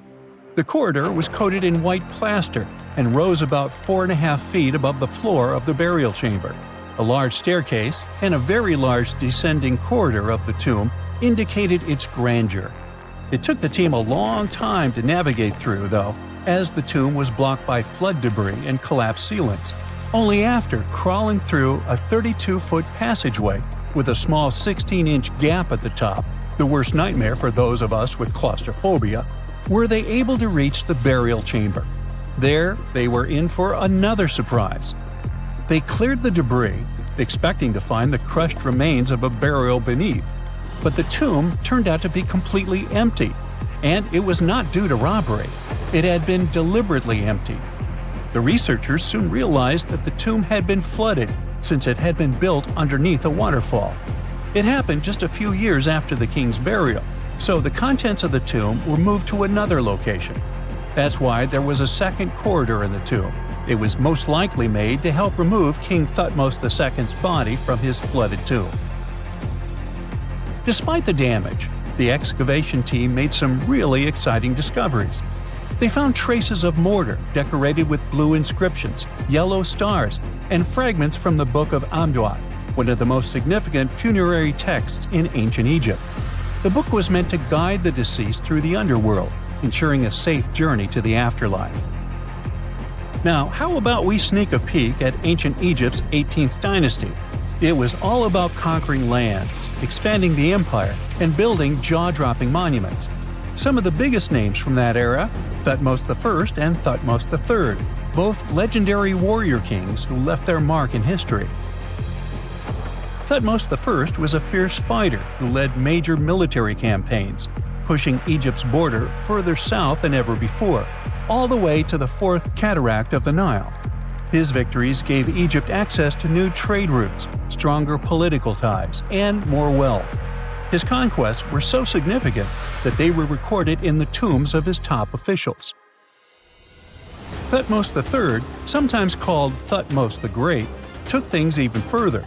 He was not only an incredible military strategist, but also the commander of Pharaoh Hatshepsut's armies before becoming king himself. He led between 17 and 20 military campaigns, winning every single one and expanding Egypt's empire to its peak. He even created the world's first navy. Thutmos III is often remembered as Egypt's greatest warrior pharaoh. And sandwiched between these two powerhouses was Thutmos II, a pharaoh who doesn't get nearly as much attention. Hey, the middle child, right? His reign lasted only about 5 years before he passed away at around age 30 in 1479 BCE. He is kind of a mystery. No one really knows what he accomplished. For the longest time, even the location of his burial site was totally unknown. His body was actually found in the 19th century. It was just lying around in the mortuary temple of Deir el-Bahari, in a secret chamber where priests used to hide royal mummies centuries after their original tombs were looted by grave robbers. In other words, Thutmos II's body must have been moved from his original resting place at some point in history to protect it. During his lifetime, Thutmos II made at least one major impact on Egyptian history. He married his half-sister, Hatshepsut. That might not sound like a big deal, but it helped her become Egypt's greatest female pharaoh after he passed. The catch? She kept her stepson, Thutmos III, off the throne for decades. When he finally took power, he erased her name from history out of spite. And still, Hatshepsut is one of Egypt's greatest pharaohs, no matter if you're talking about a man or a woman. She brought a lot of wealth and art to Egypt. She led a big trading trip to a place called Punt, where she brought back things like gold, ebony, and incense. She also made sure her name lasted by building amazing structures that we can still see today. At Karnak, she added huge obelisks. One of them is still standing tall. She also was the one to build the Temple of Deir el-Bahari with its countless columns. She was buried there. Interestingly, Hatshepsut was often shown in art as a man with muscles and a beard, like how pharaohs were usually depicted. But she made sure there was always something in the artwork that reminded people she was a woman, like calling herself Daughter of Re or His Majesty herself. When she passed away in 1458 BCE, Egypt wouldn't have a female ruler as powerful as her until Cleopatra, about 1400 years later. According to Egypt's Supreme Council of Antiquities Secretary General, isn't that a mouthful? Hatshepsut's name actually appears in Thutmos II's tomb, meaning she might have even handled his burial. As for their final resting places, well, Hatshepsut was buried in the Valley of the Kings, and Thutmos II's mummy is now in the National Museum of Egyptian Civilization, alongside other ancient Egyptian rulers. It gives visitors a rare chance to see the remains of a nearly forgotten pharaoh. Now, experts consider the discovery of his tomb to be one of the most significant in recent years. The artifacts found there add important details to our understanding of the history of the region and Thutmos II's rule. And even though the tomb's design is fairly simple and follows the same architectural style preferred by later Egyptian rulers, its historical importance is undeniable. In any case, the mission isn't over yet. Archaeologists are now focusing on solving another mystery. Where did the rest of the tomb's contents end up? The team is determined to continue their search. Who knows what other secrets they will uncover that have remained hidden beneath the sands for thousands of years. So looky here, scientists discovered ancient artifacts near King Tut's tomb. Turns out, his VIP final resting place looks more like a public graveyard with about a dozen wooden coffins that's been there for around 3,600 years. Okay, I might have exaggerated a tad. The 11 tombs weren't exactly right next to King Tut, but they were close, near the same city of Luxor. New findings in Egyptian tombs can help us piece together what life was like in ancient Egypt. And guess what? Ancient Egyptians seem to have been remarkably like us, modern humans. Say, the women have always loved jewelry, and archaeologists retrieved a beautifully made necklace with 30 amethyst beads and 2 agate beads, plus a hippo head amulet. Bet it was all the rage back then. Researchers also discovered 2 copper mirrors. One had a handle shaped like a lotus, and the other was decorated with Hathor, the ancient Egyptian deity of the sky, women, fertility, and love.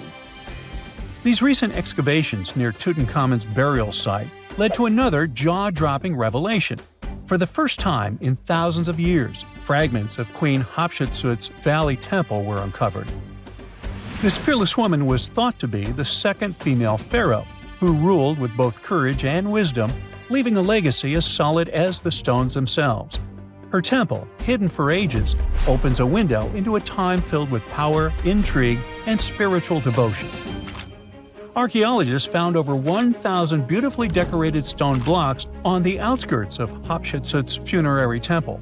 There were very few women who managed to take the throne in ancient Egypt. Another tomb was found nearby, and it belonged to the overseer of Queen Teti Nebu's palace, whose name was Jehuti-Mez. Queen Hatshepsut seems to have even more tombs, aces up her sleeve. These tombs were carved into the rock instead of being built as pyramids, showing a unique ancient perspective on how to protect the soul in the afterlife. Experts managed to retrieve some cool ancient pieces from the site.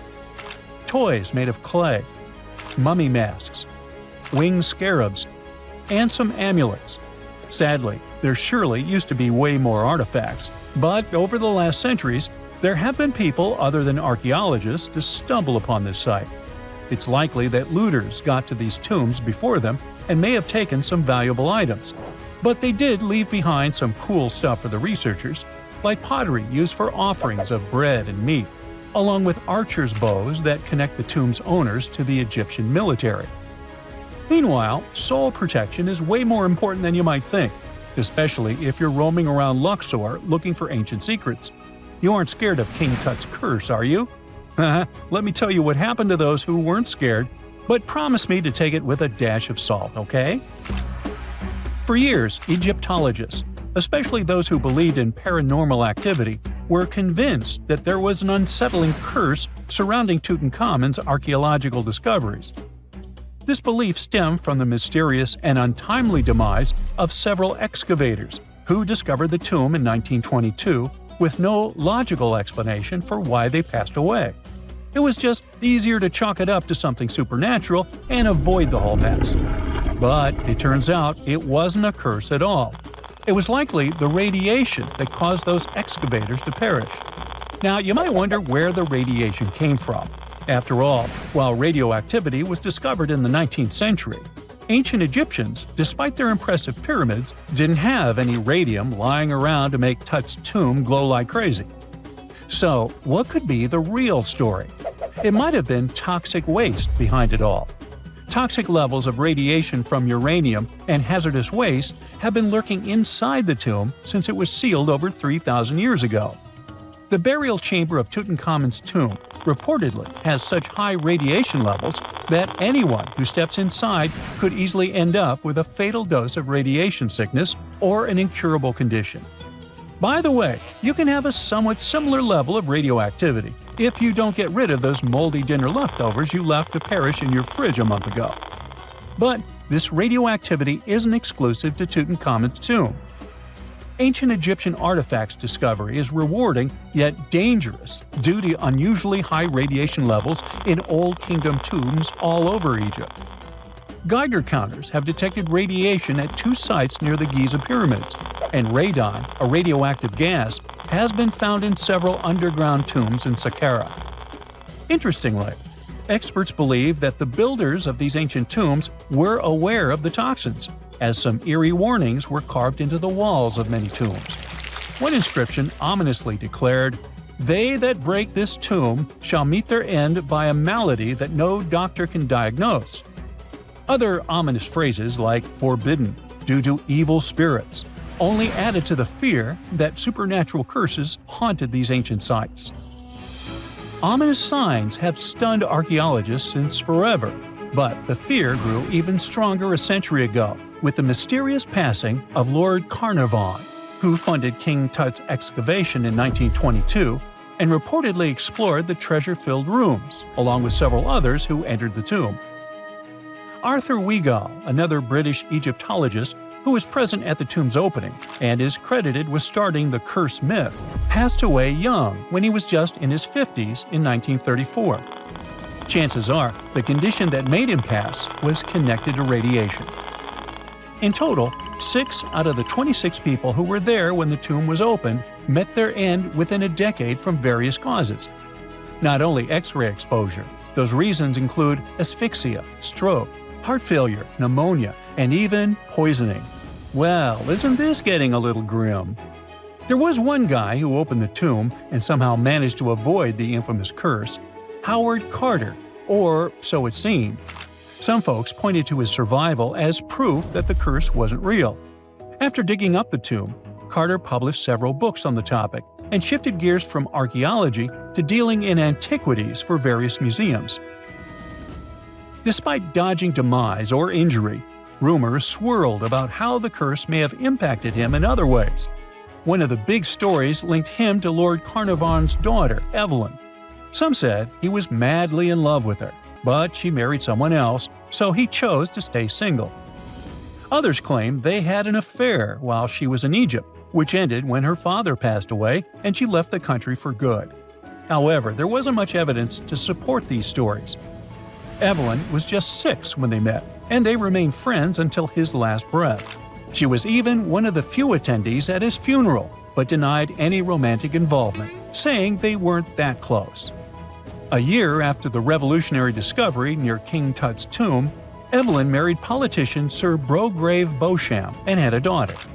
That same year, Beauchamp toured the tomb with his parents, guided by Carter himself. Carter never married and, aside from those posthumous rumors about Evelyn, had no other romantic connections. While the curse adds an intriguing twist to his life story, his tendency to keep relationships at arm's length was evident long before the tomb was opened. It seemed Carter just wasn't a people person. In 1939, after battling a serious illness, he ultimately succumbed to fate. He was 64, which was a pretty common life expectancy in the UK back then, so no one really thought it was off and linked it to an ancient curse. When he passed, it turned out he had several artifacts from Tutankhamun's tomb in his London apartment, which were eventually sent back to Egypt, marking what some viewed as the curse's end. Who knows? Maybe if he hadn't had all those ancient souvenirs at his place, he would have lived way longer. But all the other demises might seem off. The curse theory was likely fueled by some strange events during the excavation. Carnarvon got a mosquito bite that became severely infected, and around the time they opened the tomb, Cairo experienced a bizarre power outage and a freak sandstorm. Back in England, the Earl's dog, Susie, managed to escape from Carnarvon's house and began barking frantically at seemingly nothing. At least that's what the staff and family saw. Strangely enough, at the very moment her owner's heart stopped, Susie started howling and fell down without showing any signs of life. Maybe radiation didn't play a crucial role after all, and those were indeed ancient artifacts from King Tut's tomb that made them all perish. Spooky, huh?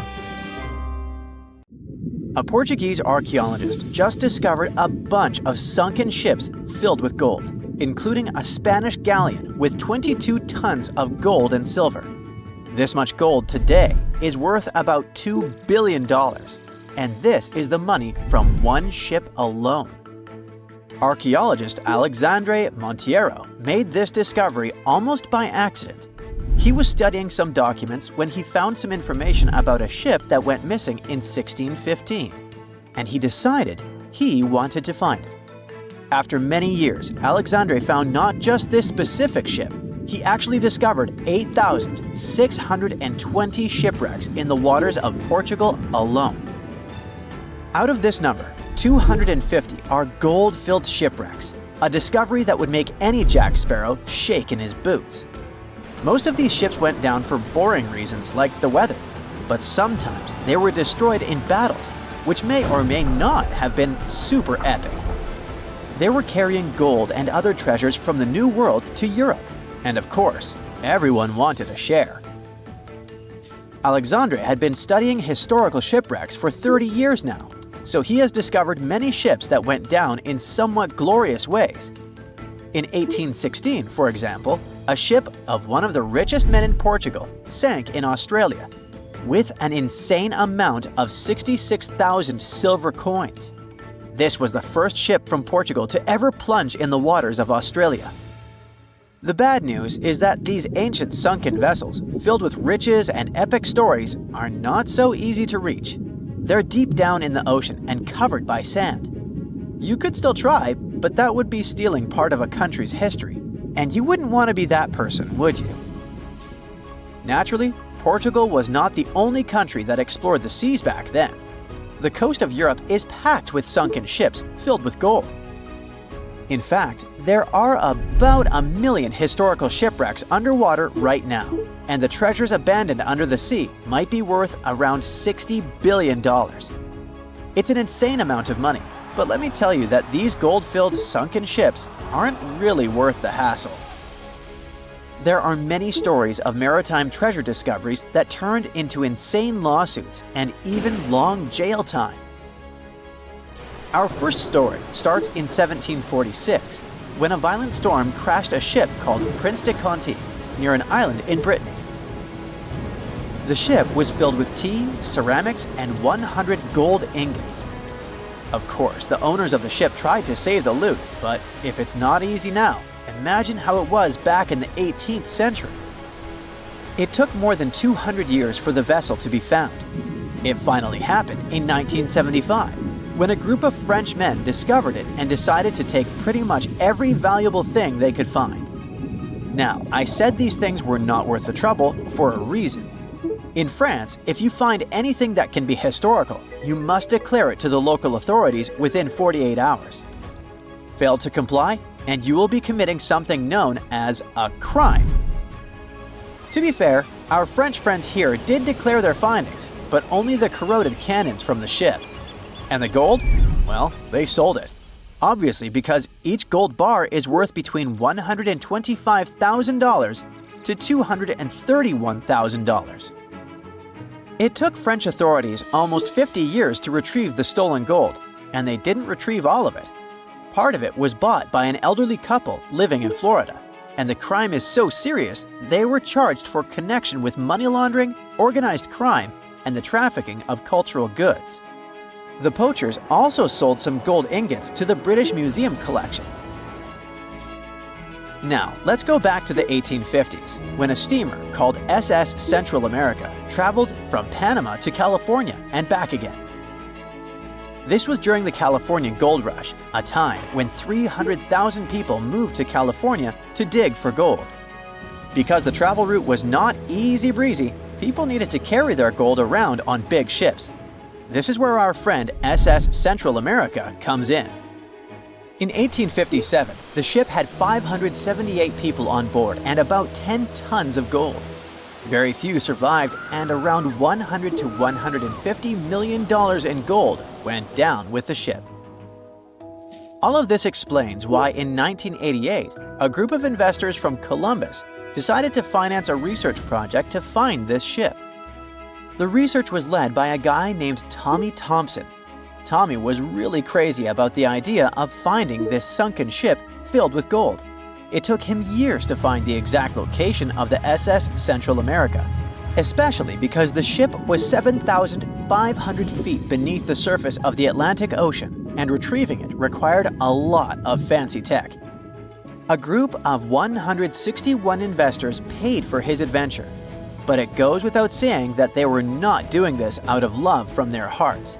They invested $12.5 million in this project because they were expecting to earn at least 10 times more. But since life is not all sunshine and rainbows, 39 insurance companies sued the research team as soon as they retrieved the gold. Back when the ship was up and running, these companies insured the cargo of the SS Central America, and when the cargo was finally retrieved, more than 100 years later, they wanted to be compensated. They said it was not their job to retrieve it, but that doesn't mean they abandoned it. This crazy talk didn't stick, and 92% of the gold was given to the research team. The plot thickened when the investors were scammed by none other than Tommy Thompson, who fled with $4.16 million. He also had 500 gold coins, but he's not telling a soul where they are. Nonsense like this is the reason why most countries have rules to protect cultural properties. And yes, sometimes shipwrecks can be a cultural property. Obviously, there are many maritime treasure discoveries that happen without breaking any laws. The SS City of Cairo, for example, was a steamship that submerged in 1929 with 2,000 boxes of silver coins weighing 122 tons. A company called Deep Ocean Search retrieved the coins from a depth of 17,000 feet, which is 4,500 feet lower than the Titanic. 34 million pounds went to the UK Treasury, and the Deep Ocean Search also got a share. The good news here is that some of the coins can be bought by collectors, legally. Paying for a treasure is probably the closest you can get to an underwater archaeology find. I know, all I did was destroy your piracy dreams. But while raiding gold-filled shipwrecks may be a crime in most countries, or just financially impossible for us mere mortals, not all hope is lost. There is about $771 trillion worth of gold lying on the ocean floor, and it doesn't have an owner. It's like an underwater gold mine, except the gold is in the water. You know how the water of the ocean is salty? Well, the gold gets mixed with the minerals in the water, so it's not like you stumble upon a gold nugget on the beach. Each liter of ocean water has 13 billionths of a gram of gold, and it's very difficult to extract such tiny particles of gold from the water. But that doesn't mean people haven't tried, and of course, there's been a scam here too. In the 1890s, a guy claimed he had invented a thing that would suck gold from the seawater. When he got enough money, he fled the country with the cash. If you really want to get some gold, you could try to extract it from the Earth's core, which has 1.6 quadrillion tons of gold. There's 16 times more gold in the Earth's core than what humans have mined in the whole of history. No hoax involved here, because nobody has dared to go down there yet. With archaeologists discovering gold-filled sunken ships out and about, maybe we can make our own maritime treasure discoveries, or at least save enough money to buy some silver coins. They found the tomb of a royal doctor who lived over 4,000 years ago, a man who held pharaohs' lives in his hands. This man knew secrets that only deities and kings were allowed to hear. And yet, when they opened his tomb in 2024, there was no body, just vivid paintings, untouched by time, and cryptic symbols carved into stone. Who was he, and why was he buried with spells linked to a scorpion deity? The tomb was buried deep beneath the sands of Saqqara. The doctor's name was Teti Nebu. He lived around 4,100 years ago, during one of Egypt's most mysterious turning points, right at the edge of glory and collapse. These were the final days of Egypt's Old Kingdom. The sun still glinted off freshly built pyramids, but the shadows were already creeping in. The pharaoh, Pepi II, had ruled longer than anyone before him, 90 years. But by the end of his reign, the country was cracking. The power was slipping, the regional leaders were rising, and the Nile floods grew unpredictable. In this shaky period, the mysterious doctor thrived. His tomb was discovered by a Swiss-French archaeological team in the shadows of old pyramids. The weirdest part was that when they uncovered his burial chamber, they found no body, no golden treasures either. Unfortunately, the tomb had been robbed long ago. But what remained was something even more fascinating: the words and images left on the walls. The paintings are still vibrant, bright colors that somehow survived all those years underground. The walls show jars, containers, strange abstract patterns, and geometric shapes. And then there are hieroglyphs, lines and lines of sacred script carved with precision, like someone had poured their soul into every curve. These inscriptions revealed who Teti Nebu truly was. Turns out, he wasn't just any doctor. He was the conjurer of Serket. Now, Serket was the female deity of scorpions, sacred and terrifying. Egyptians believed she could stop venom, heal bites, and protect the living from toxic elements.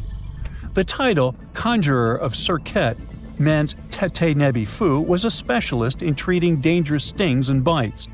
And if he got an entire tomb for himself, he may have been Egypt's top expert in those things, a man who healed with both medicine and magic. But that wasn't all. He also held the title Director of Medicinal Plants, a title seen only once before in all of ancient Egypt. That means he knew the healing power of herbs, roots, and oils like no one else. Now you might wonder what plants in a huge land of sand, but in reality, ancient Egyptians used herbal medicine that would hold up in some labs today. They created pills, ointments, and inhalers. Most often they chose some active ingredient, a flavor to make it easier to take, and something to deliver it into the body. Sound familiar? And yeah, they didn't have many traditional plants, so some of these ingredients were bizarre by our standards, like using crocodile dung and acacia mixed with honey. They even had formulas for anti-wrinkle creams. And apparently, our mysterious healer was also chief dentist. This title is almost never seen in ancient records. Evidence of Egyptian dentists is incredibly rare. Turns out, our ancient genius didn't just fight stings and study plants. He was also trusted with teeth and jaws, which were actually a huge problem in ancient Egypt. These people may have built wonders, but their teeth paid the price. Ancient Egyptians constantly caught grains of sand in their mouths. They often ate grit-filled bread and raw vegetables, which wore down enamel and caused a horrible condition called attrition. This led to tons of problems, including tooth loss. They had to improvise back in the day. For example, crafting the world's oldest known toothpaste from crushed rock, mint, and pepper, which ironically only made things worse for the gums. Or a toothpaste from things like eggshells, pumice, and natron, a salty mineral used for cleaning. They were also inventing mouthwashes from celery, bran, and herbs to ease the problem.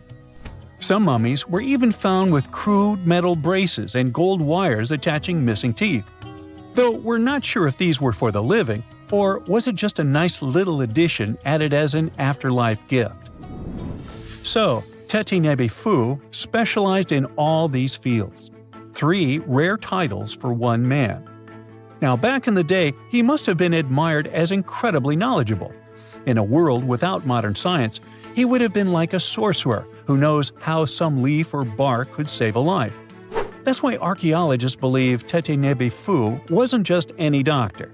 He was, most likely, the royal physician, the one who treated the pharaoh himself. We don't know for sure which king he served. Maybe it was Pepi II, and who knows, maybe that's why the guy lived so long. But if that was the case, Teti Nebu may have lived through the final moments of the Old Kingdom, watching the Golden Age crumble from inside the palace walls. And then he was buried. The body was looted, or perhaps just lost to time. But the team says they're still studying the tomb, still uncovering the traces of this incredible man. Overall, ancient Egyptians were practicing medicine on a crazy advanced level. Some practices feel familiar even today. They had hospitals, specialists, surgeries, and many more things, even medical schools. Both men and women were allowed to be doctors. They healed with various methods and practiced surgery with actual tools, scalpels, forceps, even sutures. Some doctors treated only the eyes, others the teeth, the stomach, or even what they called the hidden diseases. They knew how to clean and dress wounds, could set broken bones using splints made of wood or reeds wrapped in linen, and even prevented infections. There were even proctologists. They also built the first prosthetics, like a wooden toe with leather straps that help people walk normally again. The oldest known prosthetic is 3,000 years old. Now, the most shocking part is how they actually even tried to remove tumors. A recent study looked at a 4,000 years old skull. It belonged to a man in his 30s. There were signs of past tumors, and around 3 of them, there were marks, surgical cuts made with a metal tool. That suggests someone attempted to remove or study them, maybe treatment, maybe an autopsy. There was another skull of a woman over 50 years old. It also showed similar signs, but with healed fractures from an earlier injury, which is amazing because her treatment might have actually been successful. Being a healer in this society meant something powerful. It meant being a priest, a scientist, and a magician all at once. To ancient Egyptians, medicine was a necessary art, and they treated it with as much reverence as they did their deities. That's because they believed that sickness could be both physical and spiritual. So a doctor could recite a spell while applying a salve, and a lot of their treatments worked. The reputation of doctors in ancient Egypt was so strong that leaders from other parts of the ancient world, like Persia, actually sought them out.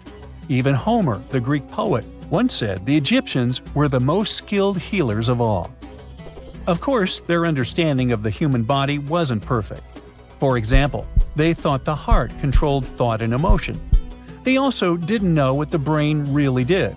But their approach, observe symptoms, diagnose, and treat, well, that's modern medicine. Sure, they prayed over the wound, but they also healed it, didn't they? Their most famous physician was Imhotep. That guy was a true polymath, an architect, priest, and a healer who became so revered he was later worshipped as a deity of medicine. Yep, a human who was so cool they turned him into a deity. He lived 2,000 years before Hippocrates, the so-called father of medicine. And yet, some people joke we should drop the Hippocratic Oath altogether and swear an Imhotepic oath instead. These people weren't just laying the foundations of pyramids, they were laying the foundations of healthcare. Archaeologists have been studying Petra in Jordan for 200 years, and in 2024, they found something they had never seen before. It's a tomb with at least 12 complete human skeletons and artifacts that are over 2,000 years old right in front of the treasury. Bronze, iron, and ceramic items were placed with the deceased, which shows how people honored their loved ones when they passed away. It's a rare chance for scientists to learn more about the Nabateans, an ancient group of Arabian nomads who built Petra. The objects found in the tomb under Petra's treasury are in amazing condition, but the skeletons became fragile because it's damp inside the tomb. They plan to study the remains and extract DNA to see if the people in the tomb were related. While some scientists are solving tomb mysteries, others have trained AI to find new ancient sites for them. They've created an algorithm that works with a special type of satellite imagery. This technique uses radio waves that can peek under things like sand, soil, and even ice to find hidden objects. AI will help search a huge desert on the Arabian Peninsula called the Empty Quarter for archaeological treasures. The lead scientists of the experiment trained the algorithm to recognize hidden locations using data from a site they had found before. The new tech can discover buried structures within 20 inches, which is very precise. Another groundbreaking tech, LiDAR, which means light detection and ranging, helped archaeologists reveal new hidden cities all around the world. LiDAR can see big structures beneath layers of vegetation and map even subtle changes in ancient landscapes. They use it to scan large areas from a small plane flying over places that aren't so easy to study from the ground, like dense jungle. In 2024 alone, they found new Maya settlements in southern Mexico, gardens, roads, and rivers in Ecuador's Amazon rainforest, ancient ruins on the Pacific island of Tonga, and the remains of 2 medieval cities along the Silk Road route in Uzbekistan. Maybe some smart technology can also explain what Marge Simpson is doing on Earth in an ancient Egyptian tomb from 3,000 years ago. The drawing, featuring a woman with yellow-colored skin, a blue crown, and a green outfit, is alarmingly like the famous cartoon character. If you don't see a resemblance here, I hope you'll at least enjoy an amazingly well-preserved necklace with amethyst and agate beads. It's from another recent find from Egypt, an ancient tomb with 11 sealed burials near Luxor. Archaeologists also found 2 copper mirrors, one with a lotus-shaped handle and the second with a unique design of the deity of the sky, women, fertility, and love in ancient Egypt. The hair of the figurine was originally made from almost 4,000 mud beads. Another awesome find from 2024 is an ancient Greek shrine with intact burials, a sarcophagus, and plenty of gold inside. They think it was built before the year 300 before the Common Era, and the marble lions also found inside were made from the same marble as the Parthenon in Athens. Greece is so full of ancient treasures that the city of Thessaloniki will house around 300,000 of those artifacts in their new subway system. Meanwhile, archaeologists in France have found a monument unlike any other, and they can't figure out what it was used for. It's direct proof that people used to live here between the Neolithic and the early Iron Age periods. The coolest part is a monument made of 3 unique shapes that fit together like puzzle pieces. Some gravel found in the monument could mean there used to be a wooden fence called a palisade. People who built it probably used it for protection or decoration. The team studied the layers of soil around the monument to learn more about its origins. The only tools found so far were sharp flint stones, not the cartoon characters, which were used during the Neolithic period. The next step will be radiocarbon dating to figure out exactly how old the site is. Now, the oldest saddle ever found so far was found in the grave of a woman near the edge of the Taklamakan Desert in northwest China. This saddle is the oldest ever discovered. It was crafted from pieces of leather that were sewn together and stuffed with straw and animal hair to make it soft. Now, normally, things made from natural materials like this don't last very long because they rot or fall apart. But the Taklamakan Desert is so dry that it helped preserve the artifact. The herdswoman who used the saddle was buried in her full riding attire, so this proves that not only men used saddles and took part in herding and traveling. Now let's shift to Guatemala, where an ornate jade mask made by the ancient Maya people was waiting for centuries to be discovered. Scientists use radiocarbon dating to figure out the age of the mask. They believe the mask may represent a Maya storm deity, a powerful figure in their mythology. These kinds of masks were often made to honor Maya royalty, and they were placed in the tombs of kings and queens when they were buried. The king's tomb was also decorated with carvings made using tools crafted from volcanic obsidian. After 15 years of searching, scientists may have finally figured out where the altar stone of Stonehenge comes from. They compared the tiny minerals inside the altar stone with rocks from many places in Wales and England and ruled out lots of spots. Then they found the perfect match with a place in Scotland, more than 466 miles away from Stonehenge. This area might even be Orkney, a group of islands in the far northeast of Scotland where a lot was going on during the Neolithic period. The big question now is how ancient people moved such a massive stone so far. The altar stone is over 16 feet long and weighs more than 6 tons. The new theory is that they might have used boats to carry it across the coastline and rivers. Once it was close to Stonehenge, they theoretically dragged it across the land using wooden sleds, ropes, and a lot of teamwork. Meanwhile, in the north of France, an ancient home popped to the surface during the construction of a new house. It turned out to be a luxury urban house for the elite from the 2nd century of the Common Era.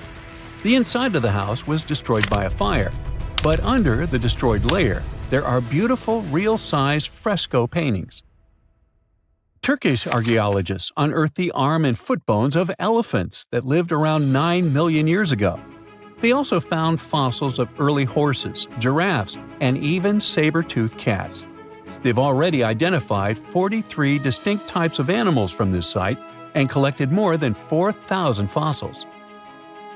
One more cool find from Turkey is a 64,000-year-old workshop inside Enkaja Cave. It looks like people used it for 24,000 years non-stop. There are some tools inside, like flakes and blades, which were made inside the workshop. In eastern Turkey, a farmer accidentally found a 1,000-square-foot mosaic from the late Roman or early Byzantine period just beneath the dirt. Experts say it's a one-of-a-kind thing from this region, and it's still in one piece after all this time. The pattern shows dozens of trees, plants, and animals that were found in ancient Turkey. There could be more treasures in the area, so they plan to keep digging. Our final stop will be in Sicily, where archaeologists uncovered a huge ancient thermal complex. Inside, they found 2 rooms with floors covered in colorful mosaic designs, along with a large courtyard surrounded by arched wings. As they kept digging, they discovered more parts of the ancient city. They found new roads and the remains of a huge complex, along with stretches of old stone walls that were part of the city's fortifications. These discoveries are helping scientists imagine what the city might have looked like during ancient times. No one knows for sure whether the bathhouse was built by the Greeks or the Romans. since both civilizations lived in Sicily long ago. Something strange is lurking beneath the sands of Giza, and scientists have no idea what it is. Archaeologists just found a hidden structure near the Great Pyramid using advanced ground scanning technology. What's inside? Nobody knows, but excavations are already underway. The Great Pyramid of Giza is one of the most famous monuments on Earth, but it doesn't stand alone. It's surrounded by an ancient necropolis, a massive royal graveyard filled with tombs and monuments. They belong to pharaohs, nobles, and other high-ranking officials. Most of these tombs are above the ground. They're called mastabas, rectangular, flat-roofed tombs built from limestone or mud brick, and they've been studied for decades. But from old movies, we know that these weren't simple graves. They have deep vertical shafts leading to underground burial chambers, where the past was sealed away for eternity. And recently, archaeologists found one curious empty space in the cemetery, a completely unexplored patch of ground. No mastabas, no visible ruins, nada. For years they ignored it, but between 2021 and 2023, they decided to investigate. They didn't dig though. Instead, they used a technology that kind of acts like X-rays for the ground. These radars let scientists see the secrets hidden there. And there was something hidden beneath the sand, something deliberately buried and forgotten. A two-part underground structure. One part was shallow and L-shaped. It's about 33 feet long and buried just 6.5 feet deep. But below that, a deeper, more mysterious anomaly, a structure completely different from anything else in the area. They called it a highly resistive anomaly, which means it's dense and solid, likely made of stone, sand, or even metal. And still, no one has a clue what's inside it. Now, it's clear that humans made the L shape. It wasn't formed by nature.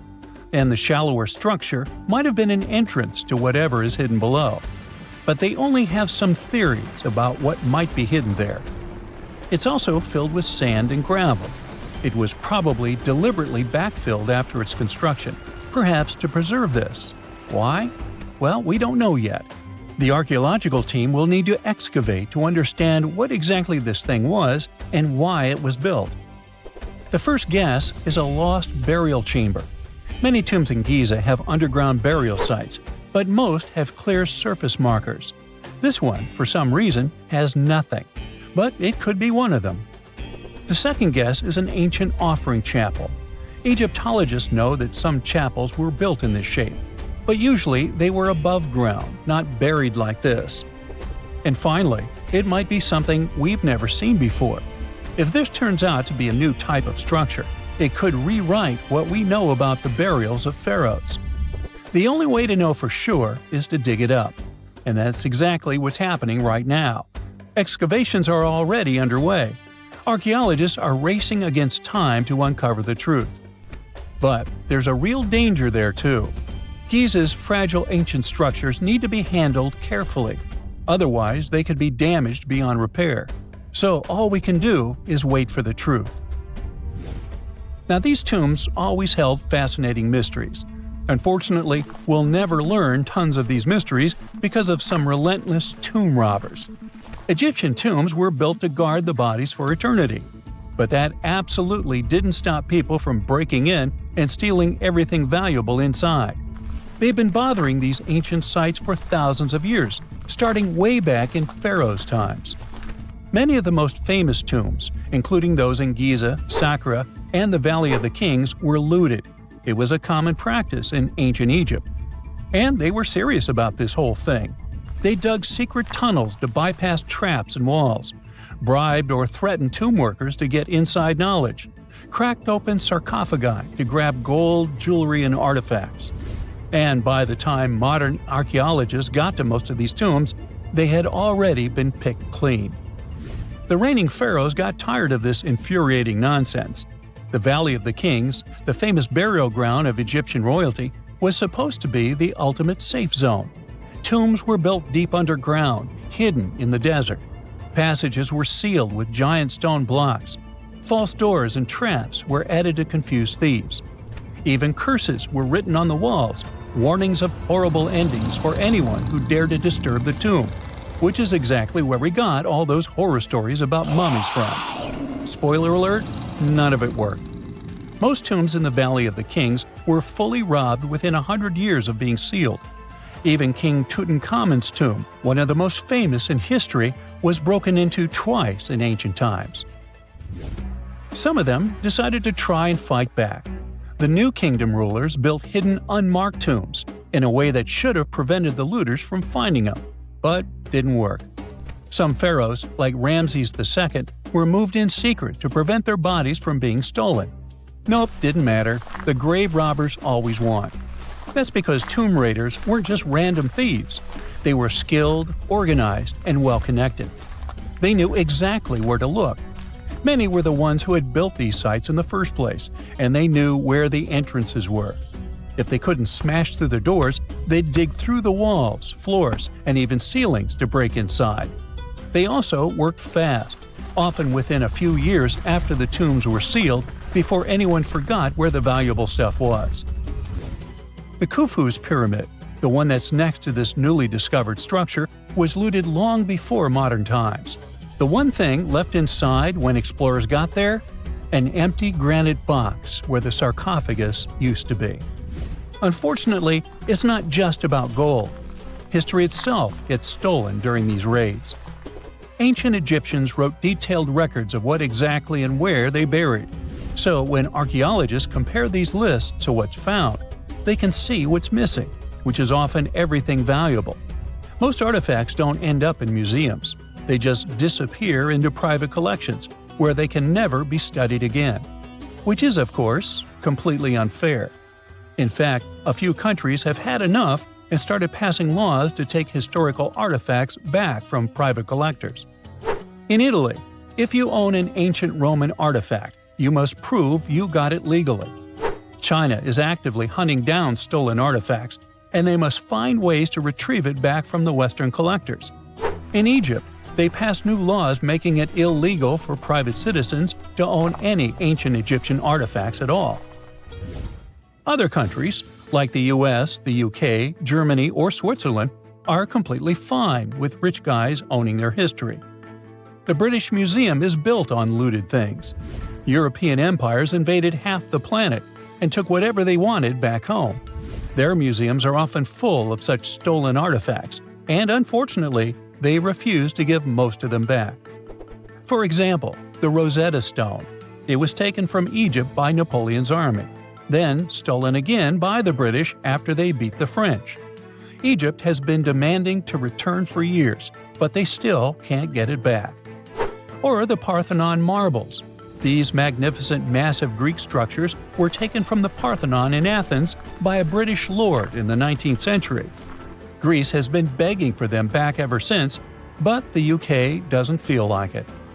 Not to mention tons of Mesoamerican artifacts, scattered in various museums across the world.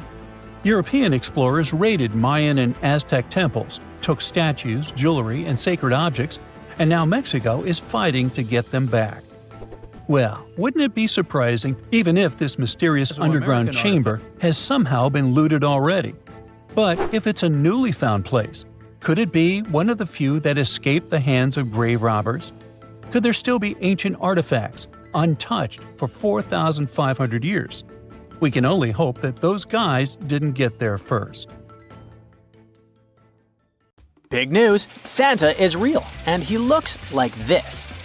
I know it's not exactly how we pictured the jolly old guy, but a recently discovered tomb might just be the proof we've been waiting for to show that St. Nicholas was real and Turkish. Turns out, he wasn't a North Pole native, but a kind-hearted bishop from the 4th century, famous for giving gifts to everyone. The legend says he was a wealthy man born in the ancient city of Patara, modern-day Turkey, who traveled to the countryside to help the poor and the sick. For centuries, though, people couldn't be sure he actually existed. Some historical sources say he was buried in Myra, which is now called Demre, Turkey. Since the 80s, archaeologists have been digging around this area, trying to prove it. And now, their Christmas miracle has finally come true. After digging 6 feet deep in an annex of St. Nicholas's church, they uncovered a mysterious limestone tomb. about 2 meters long. While they're pretty sure this is St. Nick's final resting place, they're still searching for an inscription to confirm its exact age. Now, if we're talking about the fictional Santa Claus, legend says his home is in Lapland, Finland. Back in 2018, archaeologists made an interesting discovery that could finally prove that Santa was real. They were digging at a site called Tiny Aro when they stumbled upon about 200 burial pits. But when they looked inside, there was definitely no sign of Santa. Actually, there were no human skeletons at all, just a bunch of things like pottery and animal bones. So no one really knows what this place was. That was the complete opposite of what happened with a group of archaeologists working in the ancient city of Petra, Jordan. Since 2003, there have been rumors about hidden chambers beneath the famous monument called Al-Khazneh, also known as the Treasury. 21 years later, a team finally decided to dig and uncovered an intact tomb. Inside, they found at least 12 human skeletons and artifacts estimated to be over 2,000 years old. Hundreds of thousands of tourists travel to Al-Khazneh every year, and most of them probably go there to see the site of the Holy Grail in the movie Indiana Jones and the Last Crusade. So, do you want to know the funny part? One of the skeletons in the tomb was clutching a ceramic chalice that looked a lot like the Holy Grail. You probably remember the devastating fire that caused massive damage to Notre Dame in Paris back in 2019. Because of that, the building, originally built between the 12th and 13th centuries, had to be restructured. But archaeologists saw it as a golden opportunity to dig into the site and uncover its hidden secrets. The team was only allowed to dig about 16 inches beneath the floor, but that was enough. As soon as they removed the floor tiles and cleared away a thin layer of dirt, they spotted the top of a lead coffin. Then, they found some limestone sculptures, including life-sized heads and torsos. Altogether, they uncovered over 1,000 fragments of different works of art. Ancient statues have been found in the most random places, including a sewer. In July 2024, Bulgarian archaeologists were checking a Roman sewer in the ancient city of Heraklia Sintica when they found a nearly 7-foot-tall marble statue of Hermes, the Greek messenger deity. This town was completely devastated and abandoned after 2 earthquakes, one in the year 388 and the other in the year 425. But somehow, it didn't destroy this statue. In fact, its head was found in surprisingly good condition. Finding ancient artwork is definitely fascinating, but imagine stumbling upon an entire hidden city in the Amazon rainforest.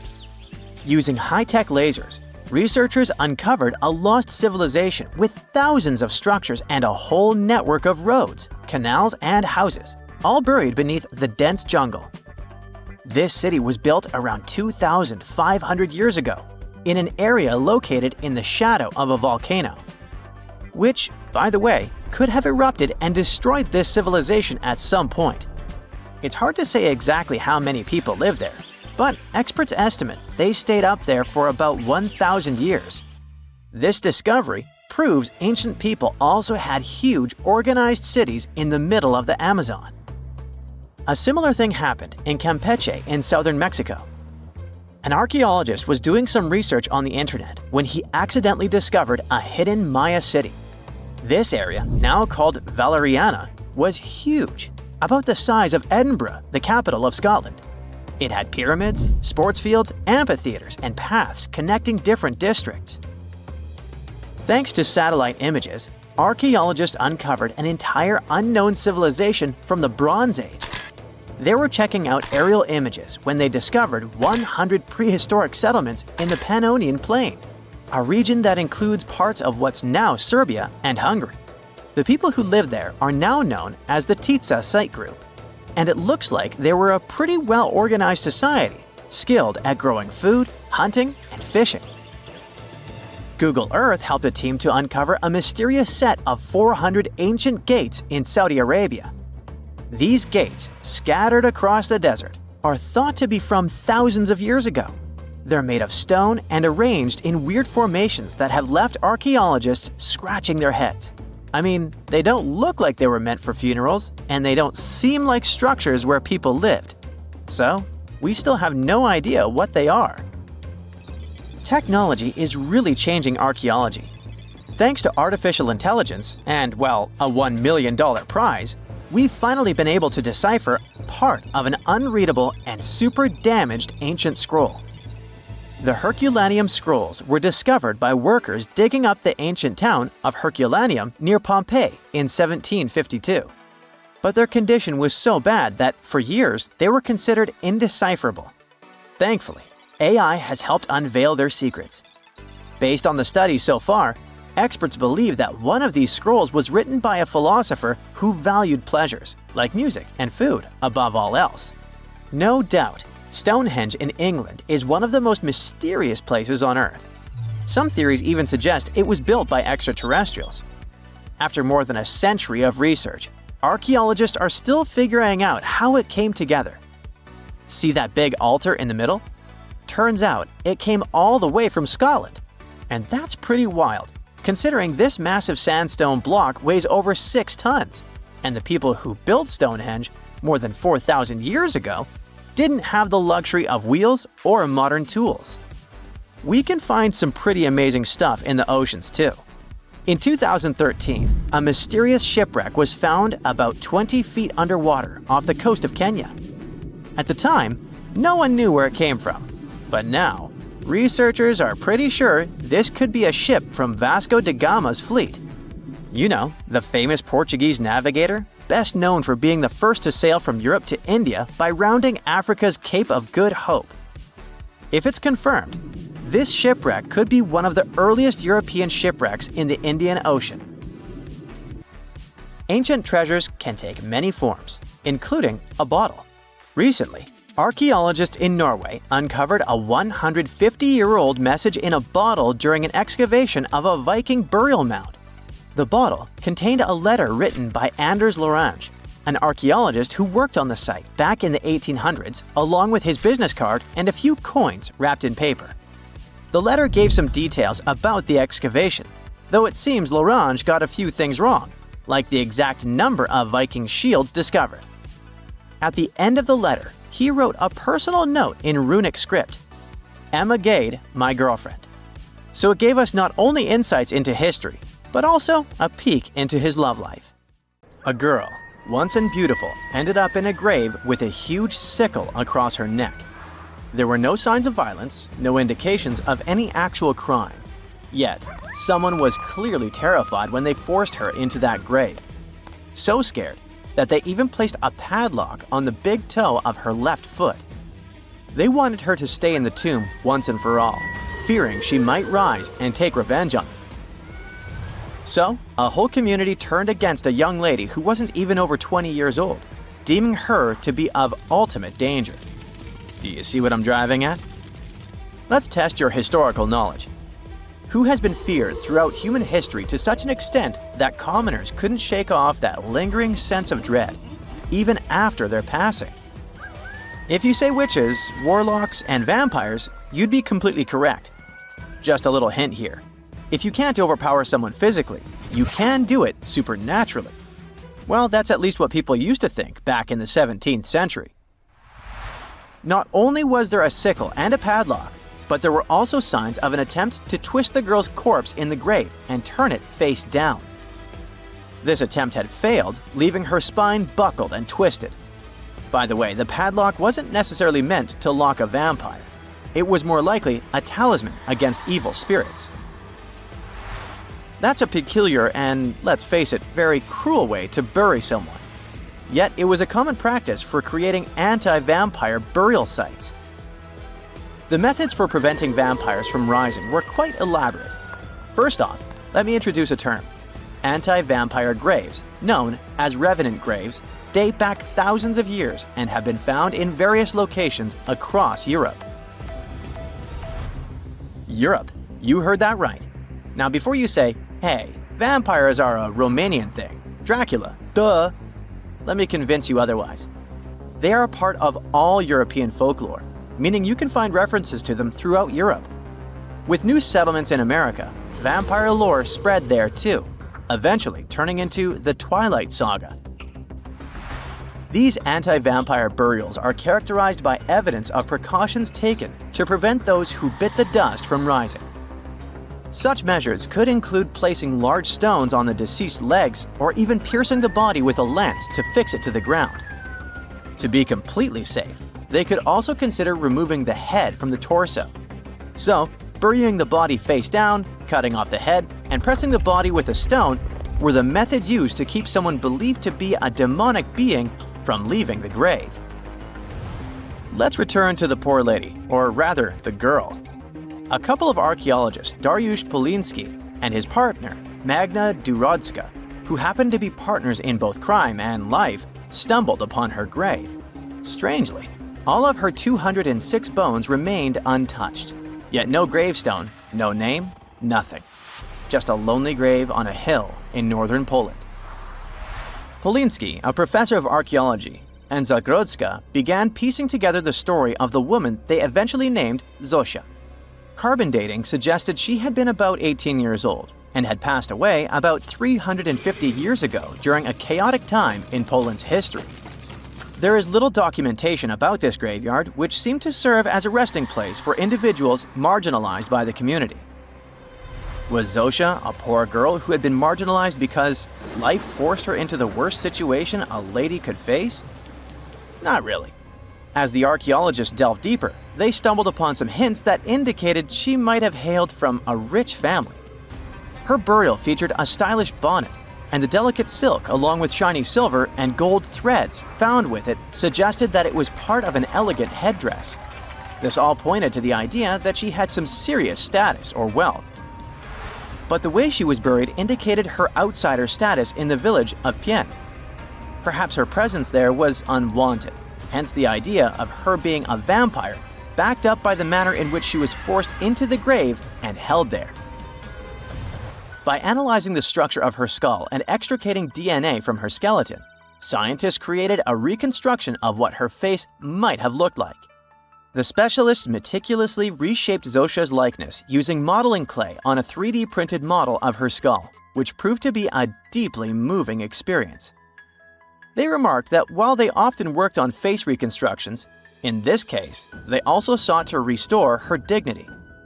Utilizing these three methods, the team reconstructed Zosia's 400-year-old face, revealing the human story buried beneath supernatural beliefs. It's ironic, isn't it? First, people tried their hardest to make the world forget her face and prevent her from ever coming back. 400 years later, people did everything they could to bring her back to life. Her picture now is all over the internet, yet we will never see the faces of those who buried her. Alas, this reconstruction project only allows viewers to visually connect with Zosia, but her true story remains a mystery. But what we know for sure is that people who were deemed vampires were badly discriminated against, to say the least. Rumor had it that hungry vampires would even steal people to quench their thirst. Let's use math to prove this rumor wrong and prove that Zosia wasn't one of them. Back in the year 1600, there were only 537 million people worldwide. Yeah, this data may not be very accurate, but it's pretty close to reality. A physicist, Kostas Eftimiou, calculated that if a vampire had been drinking one person's blood each month, humanity would have faced extinction within a few years. Starting with one vampire and a population of 537 million in 1600, this math shows we'd have no humans left by July 1602. But here we are now. Well, while placing a stone on a corpse to make sure the vampire doesn't rise may be something new to you, there are also a bunch of stereotypical things associated with these creatures that you definitely know, such as garlic and mirrors. Funnily enough, even though it's all based on a bunch of superstitions, there's pretty good logic behind the garlic thing. You see, it contains a special compound called allicin, which is a powerful antibiotic. While people back then couldn't know what an antibiotic was, they noticed garlic was pretty effective against various conditions. Since they believed vampires were created by a particular blood condition, they also believed garlic could defeat a vampire. And there's more. There's actually a blood condition called porphyria, which makes people look like real vampires. Their skin is pale and their teeth get bigger as their gums shrink. And guess what? People who have porphyria cannot consume garlic as it worsens their condition. Wow, that's a cool coincidence.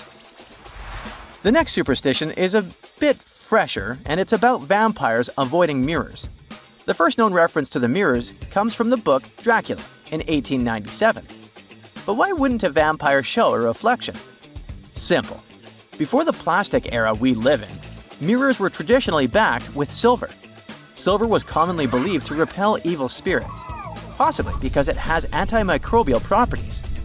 Much like garlic, its healing properties may be what was supposed to scare off a vampire.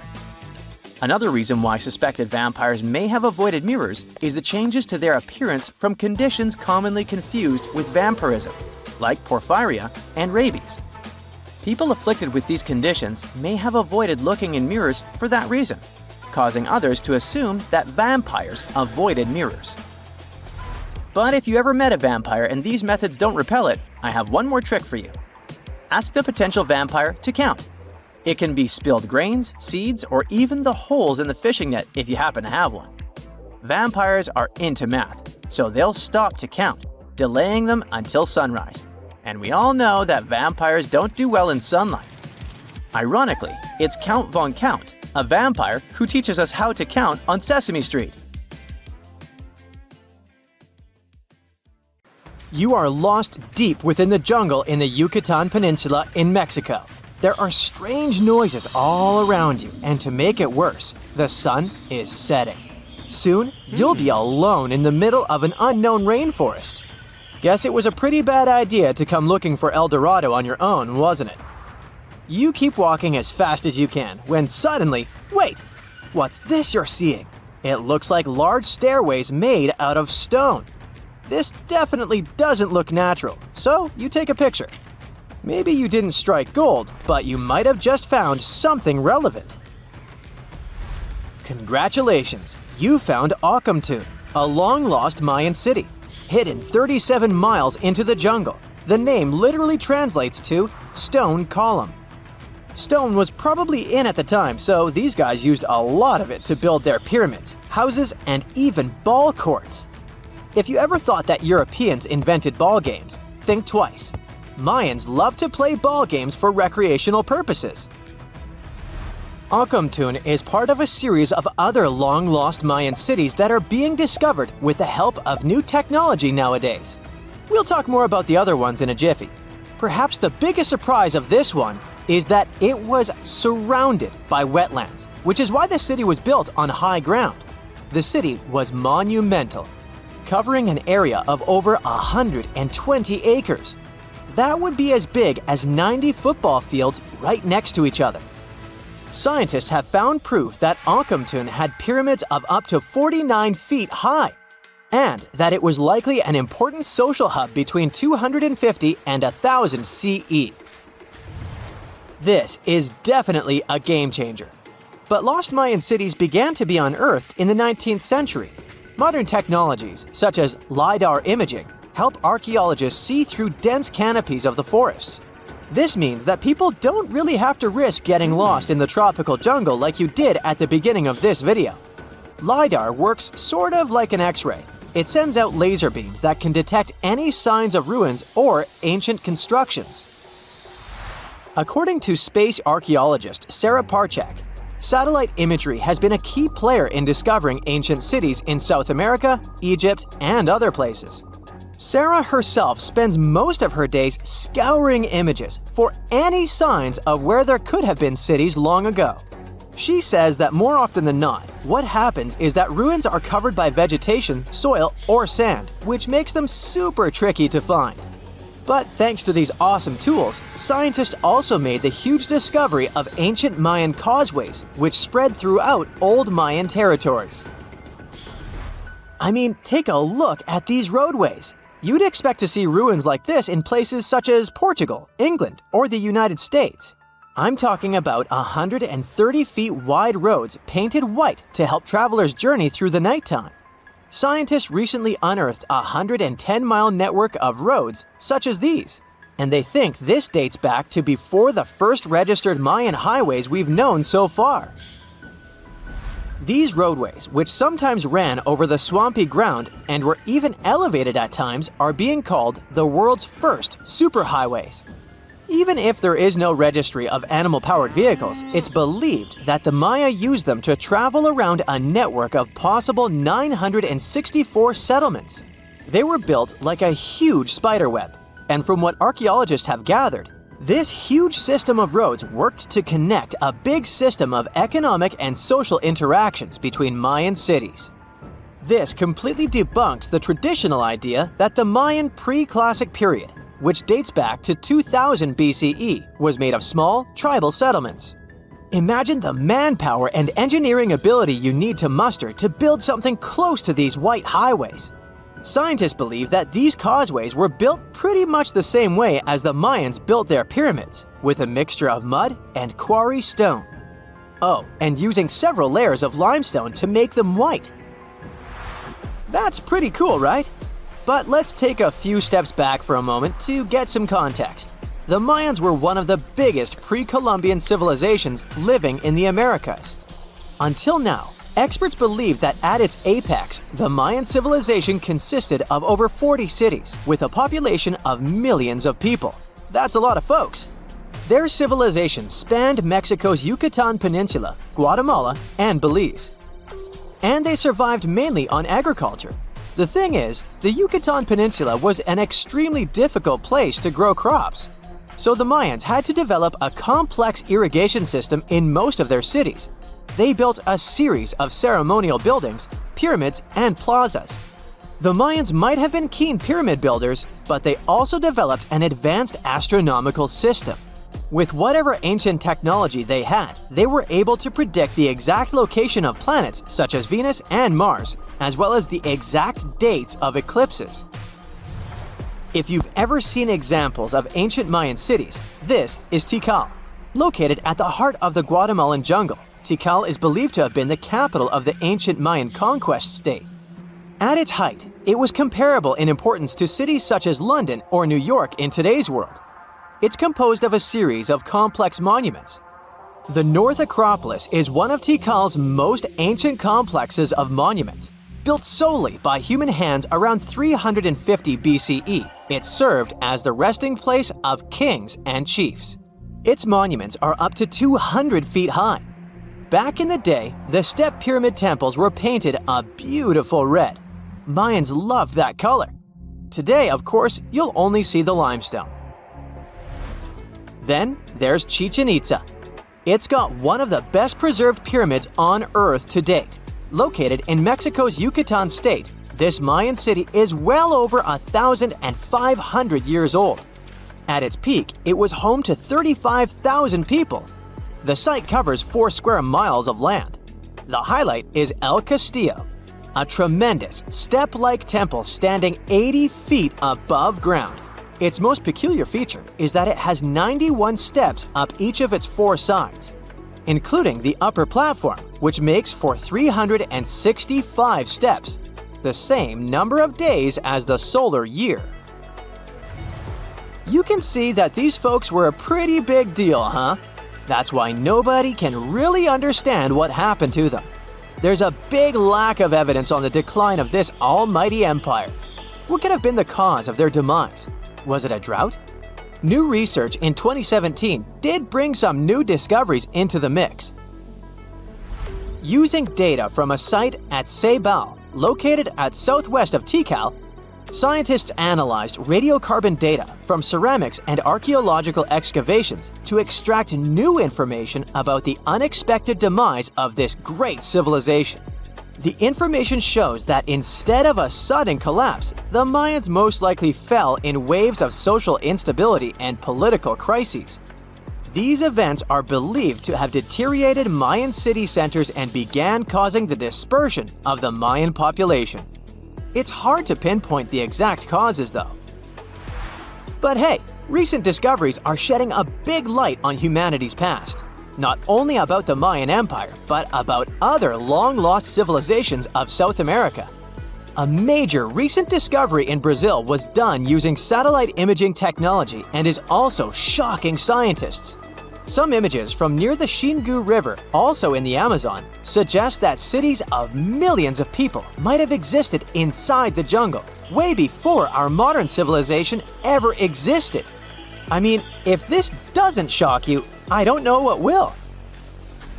Satellite imagery also detected a network of trenches dating back to 200 and 1200 CE in the Bolivian Amazon forest.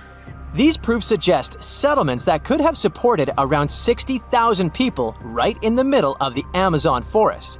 When researchers from the University of Florida went on ground to check the satellite information, they were shocked to find several mounds that were accompanied by ditches and geoglyphs.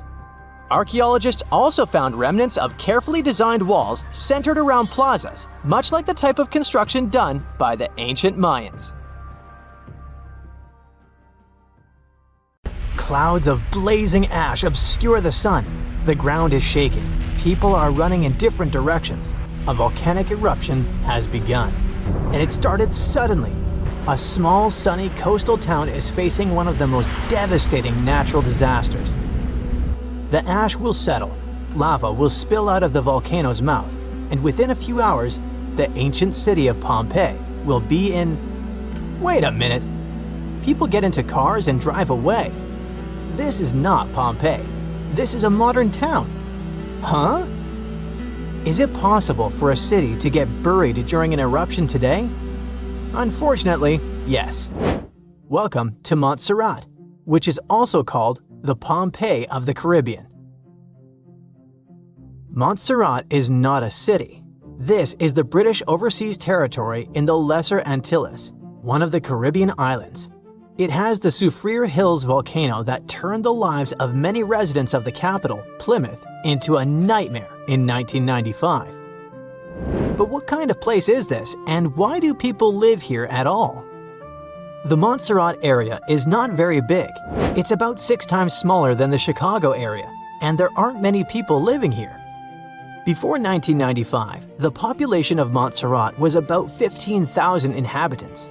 It's not a lot, but the island gathered several different cultures, as it was inhabited by the Irish, Africans, and indigenous people. Montserrat is one of the youngest volcanic islands of the Lesser Antilles. Before 1995, the Soufriere Hills volcano erupted here in the 17th century. Many years had passed since then, so people were not very worried about its new awakening. They rested, worked, had fun, went boating to other islands. And all this continued for about 300 years. Then, the serene paradise life ended. In 1995, seismic activity began. It continued for several months and led to an explosive eruption in 1996. Fortunately, no one got hurt. But the real disaster hit in June 1997. Something bad started happening at the top of the Soufriere Hills. At an altitude of about 3,000 feet, the volcano began spitting out ash clouds, rocks, and hot gas, releasing its boiling innards, which were rapidly falling down the steep slope. The locals were terrified. Some people had evacuated from the island by that time. They had to leave their homes and sail away, but some locals stayed and didn't survive.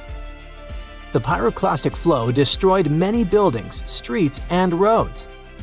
In case you didn't know, the pyroclastic flow is a dense, thick mix of volcanic ash, lava, and hot gases that moves as an incandescent mass at high speed. It burns and destroys everything in its path. On that day, the pyroclastic flow was moving at 62 miles per hour, with its temperature reaching around 1470 degrees Fahrenheit. Imagine boiling water. Pretty hot, isn't it? And the temperature of that pyroclastic flow was almost 7 times higher. One part of the inhabitants of the island moved to its northern part, and the other migrated to the neighboring islands. Since then, Plymouth has become a ghost town. Thanks to the solidified magma, you can see buildings that seem to have particularly sunk through the ground or stuck in textures. The streets are deserted, and the roads are covered with a thick layer of volcanic mass. After the eruption, only 1,000 people stayed on the island.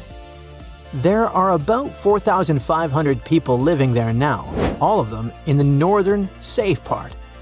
The southern side of the island is now called the exclusion zone. It's divided into 5 parts: A, B, C, F, and V, the most dangerous area. Why is it dangerous? Because the volcano is still active. Periodically, it spits out clouds of ash. It can erupt with devastating force at any moment, but that doesn't stop thrill seekers. Montserrat attracts many tourists who like to walk in the picturesque areas near the active volcano. People also love the ghost town. The roofs of houses, spires, and the remains of the clock tower stick out of the solidified lava. Broken windows with torn curtains and dilapidated former hotels attract many tourists. You can enjoy the beautiful tropical northern part of the island and see the apocalyptic picture in its southern part. Locals actively promote tourism and advertise their home as the Pompeii of the Caribbean. Would you like to visit this place? Living next to a volcano is quite risky, but how about living inside a volcano? Near 220 miles south of Tokyo, there's a beautiful island of Aogashima, most of which is occupied by an active volcano. But how can people live inside a volcano and not be afraid? The answer is simple. This place is too beautiful. Besides, the last major eruption occurred there at the end of the 18th century. People don't live right inside the crater, that would be too much. A small settlement is located inside the outer wall of the crater, far from the geothermal activity and quite far from the dangerous peak. But it's still a pretty extreme place to call home. The population of the island is about 170 people, and they're not going to leave. Here you can find only one shop, one post office, free camping, and a couple of guest houses and 3 bars. It sounds pretty cozy considering that all this is located in a green paradise. But in 1785, this paradise resembled Pompeii during the infamous catastrophe. According to stories and remaining records, the first tremors occurred on May 18 or so. It was a warning of the impending disaster. At that time, 327 residents lived in Aogashima. It's not known whether they attached importance to the small earthquake, but they continued to live peacefully for another couple of weeks. The volcano's activity increased. The disaster was inevitable, so evacuation from the island began on June 4. Unfortunately, it was too late. There were earthquakes, terrible roars, and streams of hot lava that covered trees, roads, and houses. Many didn't survive that day. And still, the descendants of those who escaped from the island that day now reside in Aogashima. Aren't they afraid of another eruption? They look at this situation differently. Nothing can stop nature, so there's no point in resisting. And if there's no eruption, then it's better to enjoy the picturesque views and the relaxed rhythm of the island. Few people live there, and there's almost no urban entertainment, but still, you can find what to do. In the afternoon, you can walk along the Green Mountain Range and enjoy the view of the Philippine Sea. You will feel one with nature, beautiful birds, the warm sun, and the physical exertion of the trip. It will all charge you with energy and inspiration.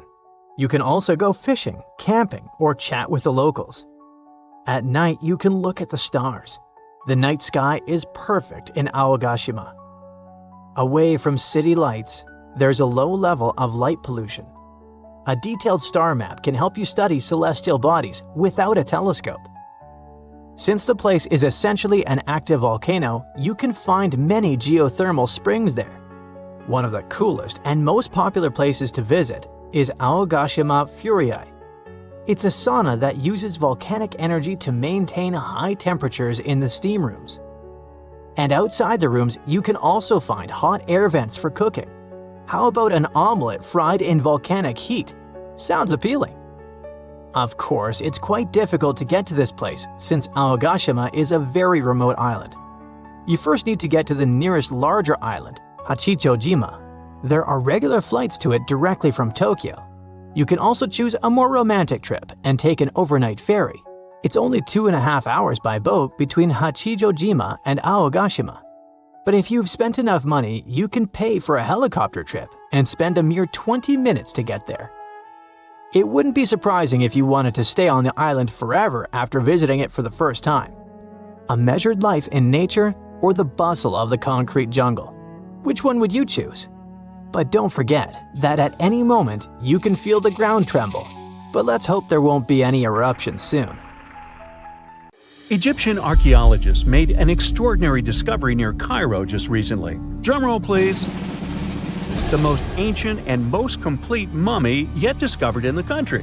Yes, they were keeping it under wraps. The 4,300-year-old mummy was found in a group of tombs close to the step pyramid of Djoser, dating back to the Egyptian Old Kingdom. It was covered in layers of gold. The team also found several other tombs, including one belonging to an ancient Egyptian official and another belonging to a secret keeper who had the power to perform special ceremonies. Another interesting tomb was that of a writer, which featured the largest statues ever found in the area. This vast burial site is also home to more than a dozen pyramids and resting grounds. Probably one of the most famous mummies in the world is that of Hatshepsut. She ruled Egypt like a boss for around 20 years, building all sorts of impressive buildings and creating new trade routes. But when archaeologist Howard Carter found her tomb in the Valley of the Kings, her sarcophagus was empty. However, Carter did find 2 coffins in another tomb, one of which belonged to Hatshepsut's wet nurse and the other to an unknown woman. In 2006, a team of specialists decided to investigate whether that mysterious lady was the queen herself. They found a molar tooth in a wooden box with Hatshepsut's name on it, and when they compared it to a gap in the mummy's mouth, it was a perfect match. Ramses II was a pretty impressive ruler, but it was his mummy that eventually made history. Now, we don't hear too much about his daddy. Okay, I'll stop. Ramses is considered to be the most powerful pharaoh in all of Egypt, as he reigned for a whopping 6 decades. He also lived to be over 90 years old. Now that's pretty amazing, considering the time he lived in. Ramses II supposedly had over 100 offspring too. Talk about a big family. When he passed away, his body was originally buried in the Valley of the Kings, but some sneaky guys tried to rob his tomb of all his treasures. Officials back in the day weren't having any of that though, so they moved his body to a secret location to keep it safe. Fast forward to the 1800s, and Ramses II's mummy was discovered along with a bunch of other rulers and important officials. But it wasn't in the best condition, so archaeologists flew it to Paris to get it, pampered. Problem was, he couldn't just be transported into another country. The only solution available was to give Ramses II his own passport. His occupation was listed as king, and the document even featured his photo. Most mummies aren't necessarily known for having the most hydrated skin. But that of an ancient woman, also known as Lady Di, proves otherwise. No, not that Lady Di. This wealthy lady from ancient times was discovered in an ornate tomb in 1971, and she looked fabulous, if we can say so about a mummy. Thanks to the special conditions in her tomb, like the moisture in the environment and the lack of oxygen, her body was almost perfectly preserved. Her skin was soft, her hair was on point, and she was still flexible. The museum that now proudly displays her mummy also shows a ton of fancy items that were buried with her, like dinnerware and musical instruments. Archaeologists investigated the mummy further and discovered that she passed away from a heart attack at around 50 years old. Even though it hasn't been around for over 2,000 years, Lady Di is still making history. The mummy of Otzi the Iceman was discovered in the Alps in 1991. Austrian authorities initially thought he was a modern mountaineer because he was so well preserved. Turns out, he was actually from the Copper Age. He was found in a mountain pass over 10,000 feet above sea level. Through studying his mummy, we've learned so much about life in Copper Age Europe. For example, we know that he was a native of Central Europe and enjoyed eating meat. He also suffered from arthritis, narrowing arteries, and intestinal problems. But he likely used acupuncture and medicinal herbs to treat these conditions. And apparently, he was pretty handy with tools. He sharpened them just days before his untimely demise. Who knows if he was expecting trouble or just getting ready for some routine work. Now, King Tut and his story is most likely the one that made all mummies famous.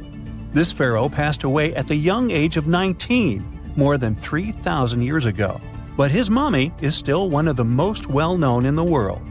When his tomb was opened in 1922, people went wild because it was still intact, unlike many other royal tombs. It had some seriously blinged-out coffins, including one made of solid gold.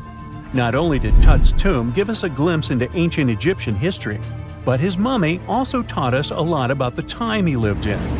DNA analysis helped identify his parents and revealed that the pharaoh had a rare bone disorder that might have made walking a bit tough. Now, Ginger is most likely one of the coolest mummies you'll ever hear about. He's like a time traveler from 5,000 years ago who's still looking fly with his golden hair and perfectly preserved nails. Ginger was discovered in Egypt and is believed to be the earliest known mummified body. Before people even knew about mummification, they used to place bodies in shallow graves in the hot, dry sand. And since the sand absorbed all the water, bacteria couldn't reproduce and the body was preserved naturally.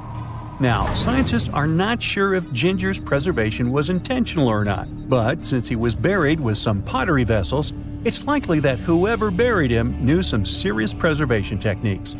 If you want to meet Ginger in person, he's currently chilling at the British Museum. One Dutch art collector bought a statue from Asia and ended up finding a weird discovery. The statue contained a mummy hidden inside. Unfortunately, the body was too fragile to move, so they had to leave it there. The coolest part is that this mummy is over 1,000 years old and was on display for 200 years before being encased in the statue. When scientists did a CT scan, they found out that the mummy was filled with paper scraps covered in writings. Experts think he might have done this thing called self-mummification, which is a pretty intense process involving a special diet and tea that makes your body less prone to bacteria. Only a few people could handle this ritual, and those who managed to do that were seriously respected. No other Egyptian queen has baffled scientists and historians like the stunning Nefertiti. Based on her statues, she was known for her slender neck, wide eyes, and high cheekbones. Her name translates to "the beautiful woman has come." Talk about living up to your name, huh? Even though she wasn't a pharaoh herself, Nefertiti still managed to leave a lasting impression. Written records suggest that, as a wife and queen, she held an incredibly influential role. Because of her power, she was indeed admired, but she also managed to make quite a lot of enemies throughout her life. She was also related to King Tut, but not biologically. Rather, she was his stepmother. So far, locals have yet to identify her mummy, but that may soon change. A local Egyptologist who has been busy excavating tombs in the Valley of the Kings has found two mummies that he believes could be Nefertiti and her daughter. According to specialists, we may soon finally get a definitive answer about the identity of these two mummies. And if one of them does turn out to be Nefertiti, we could be in for a real treat. DNA analysis and CT scans of the mummy could give us the most complete and accurate image of the queen that we've ever seen. It's crazy to think that we've only scratched the surface of what lies beneath modern-day Egypt. Nefertiti ruled during a time of great power and prosperity in Egypt, but unfortunately passed away in a period of social turmoil, leading to her gravesite being lost. Now, where's my mummy? Archaeologists recently found something fascinating from a forgotten Maya kingdom, a tomb hidden in a collapsing pyramid. Inside, there was a king buried for 1,700 years. A jade mask that looks almost human, but not quite. And all this thanks to the looters who missed it by just 6 feet. They stumbled upon it in 2022 in the dense jungles near the border of Guatemala, Mexico, and Belize. In Mayan times, this little place used to be called Xochitlam. It's a lost city, half swallowed by jungle. This place meant pretty much nothing compared to other big Mayan cities, like Tikal or Teotihuacan, or so we thought. The team found a tomb of a Mayan ruler. the artifacts, the names of kings. All this revealed that Xochitlam wasn't just some tiny village. It was a pretty important place for that culture. And what they found inside that tomb may rival the treasures of any Maya metropolis. The tomb's ceiling had collapsed long ago, but the offerings were still inside and remained intact even after centuries. They recovered over 16 spondylus shells. These things were used by the ancient elite for power and rituals. That meant that whoever the tomb was related to, it was someone wealthy, of high status, who got themselves a ceremonial burial. Archaeologists also found carved femur bones. They were etched with hieroglyphs and names. Maya literally wrote their history in human remains. Researchers want to dive super deep and get a DNA analysis on the bones. Maybe that will help uncover familial ties, origins, or health problems these people might have faced. And most important of all, the mosaic jade mask. It was pieced together from luminous green tiles into an expression that feels almost human, almost alive. A lot of people were joking that it's just like Jim Carrey's mask in the famous movie. But it wasn't a magical artifact. That was the face of a forgotten Maya king, staring out at us after 1,700 years of silence. His name was etched into the femur bones, Itzam Kokaj Balam. Historians think this might be the ruler who reigned around 350 BCE. Unfortunately, this period is super underdocumented. We barely know anything about those times, but it looks like he was pretty important to the locals. One of the bones even showed a carved figure holding a deity's severed head. The deity's head looks exactly like the jade mask. Perhaps this was supposed to be the king himself, defeating some mythological villain. Other inscriptions mention the king's father and grandfather. That links Xochitlam to the mighty Maya capitals we mentioned, Tikal and Teotihuacan. Tikal was once the beating heart of the Maya world. It was a fascinating megapolis. A city rose from the Guatemalan lowlands with towering step pyramids that scraped the sky. That place was home to tens of thousands of people. It was also a hub of art, astronomy, and culture. The rulers were worshipped almost as living deities. Their deeds were carved into stelae that still stand amid the howler monkeys. Teotihuacan was located even further north. Now that was a mystery of another kind. It wasn't really Mayan, but rather Central Mexican. But still, that was a true metropolis, one of the largest cities in the world during its time. It was most famous for its Avenue of the Dead and colossal structures like the Pyramid of the Sun. It was a rich cultural center that had a worldwide influence. For centuries, both Tikal and Teotihuacan seemed to have completely different cultures. Tikal was a flourishing city-state where people loved reading, astronomy, and beautiful architecture. Teotihuacan was a titanic militaristic superpower. Two big centers of Mexico, separated by 600 miles of jungle and mountains. Compared to these imperial capitals, Xochitlam was a whisper. But it looked like this Itzam guy from the tomb wasn't just a ruler of a random village. He seemed to have political ties in ancient Mesoamerica. The craziest part is that we almost lost this piece of history, all because of the looters. At some point in the past, grave robbers had tunneled dangerously close. They stopped digging just 6.5 feet away from the tomb. That's just like in that meme with the diamonds. Sometimes you stop digging right before you hit it big. But in our case, thank heavens they didn't get there first. That's how close we came to losing a piece of history. In an almost poetic irony, it was the looters' tunnels themselves that led Estrada Belli's team to the site. Archaeologists have been looking around and using the so-called LiDAR technology. That's basically laser beams shot from high above, which help them map the spot. It's like taking X-rays of the jungle floor. And that's when they found the little signs of intrusion. They quickly realized that if someone was digging here, they were probably looking for something important. Without the failing looters, they might have walked past a discovery. In any case, archaeologists want to keep searching. They might even find more chambers buried inside the abandoned pyramid. We just keep finding mysterious things related to the Maya. Recently, buried deep within the ruins of Tikal, archaeologists found a house. and in that house, a limestone altar. It was covered in vibrant murals of red, yellow, and black. What's weird is that this build wasn't made by Maya. It was unmistakably Teotihuacan in style. And just like the tomb from before, it was made about 1,700 years ago.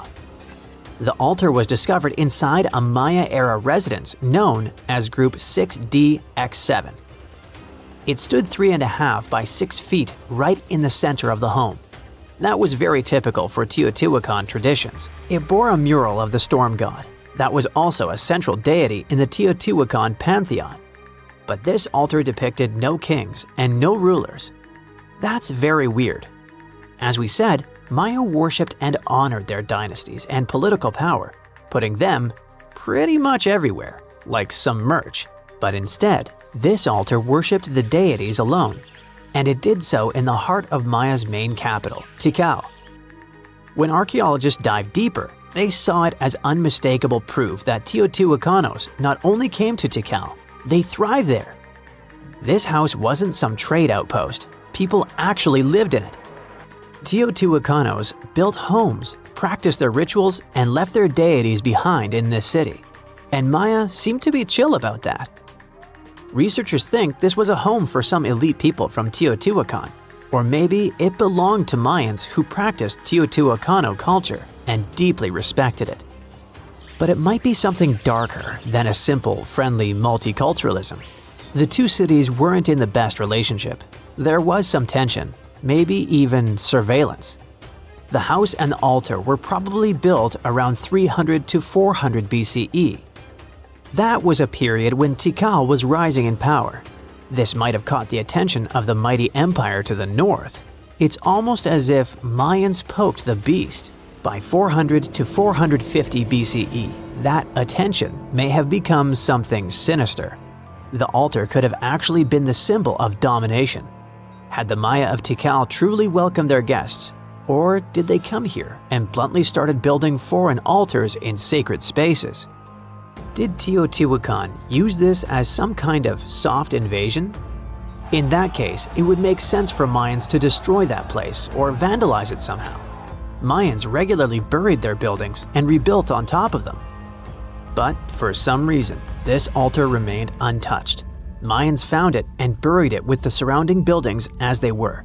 No vandalism, no destruction, no rebuilding even.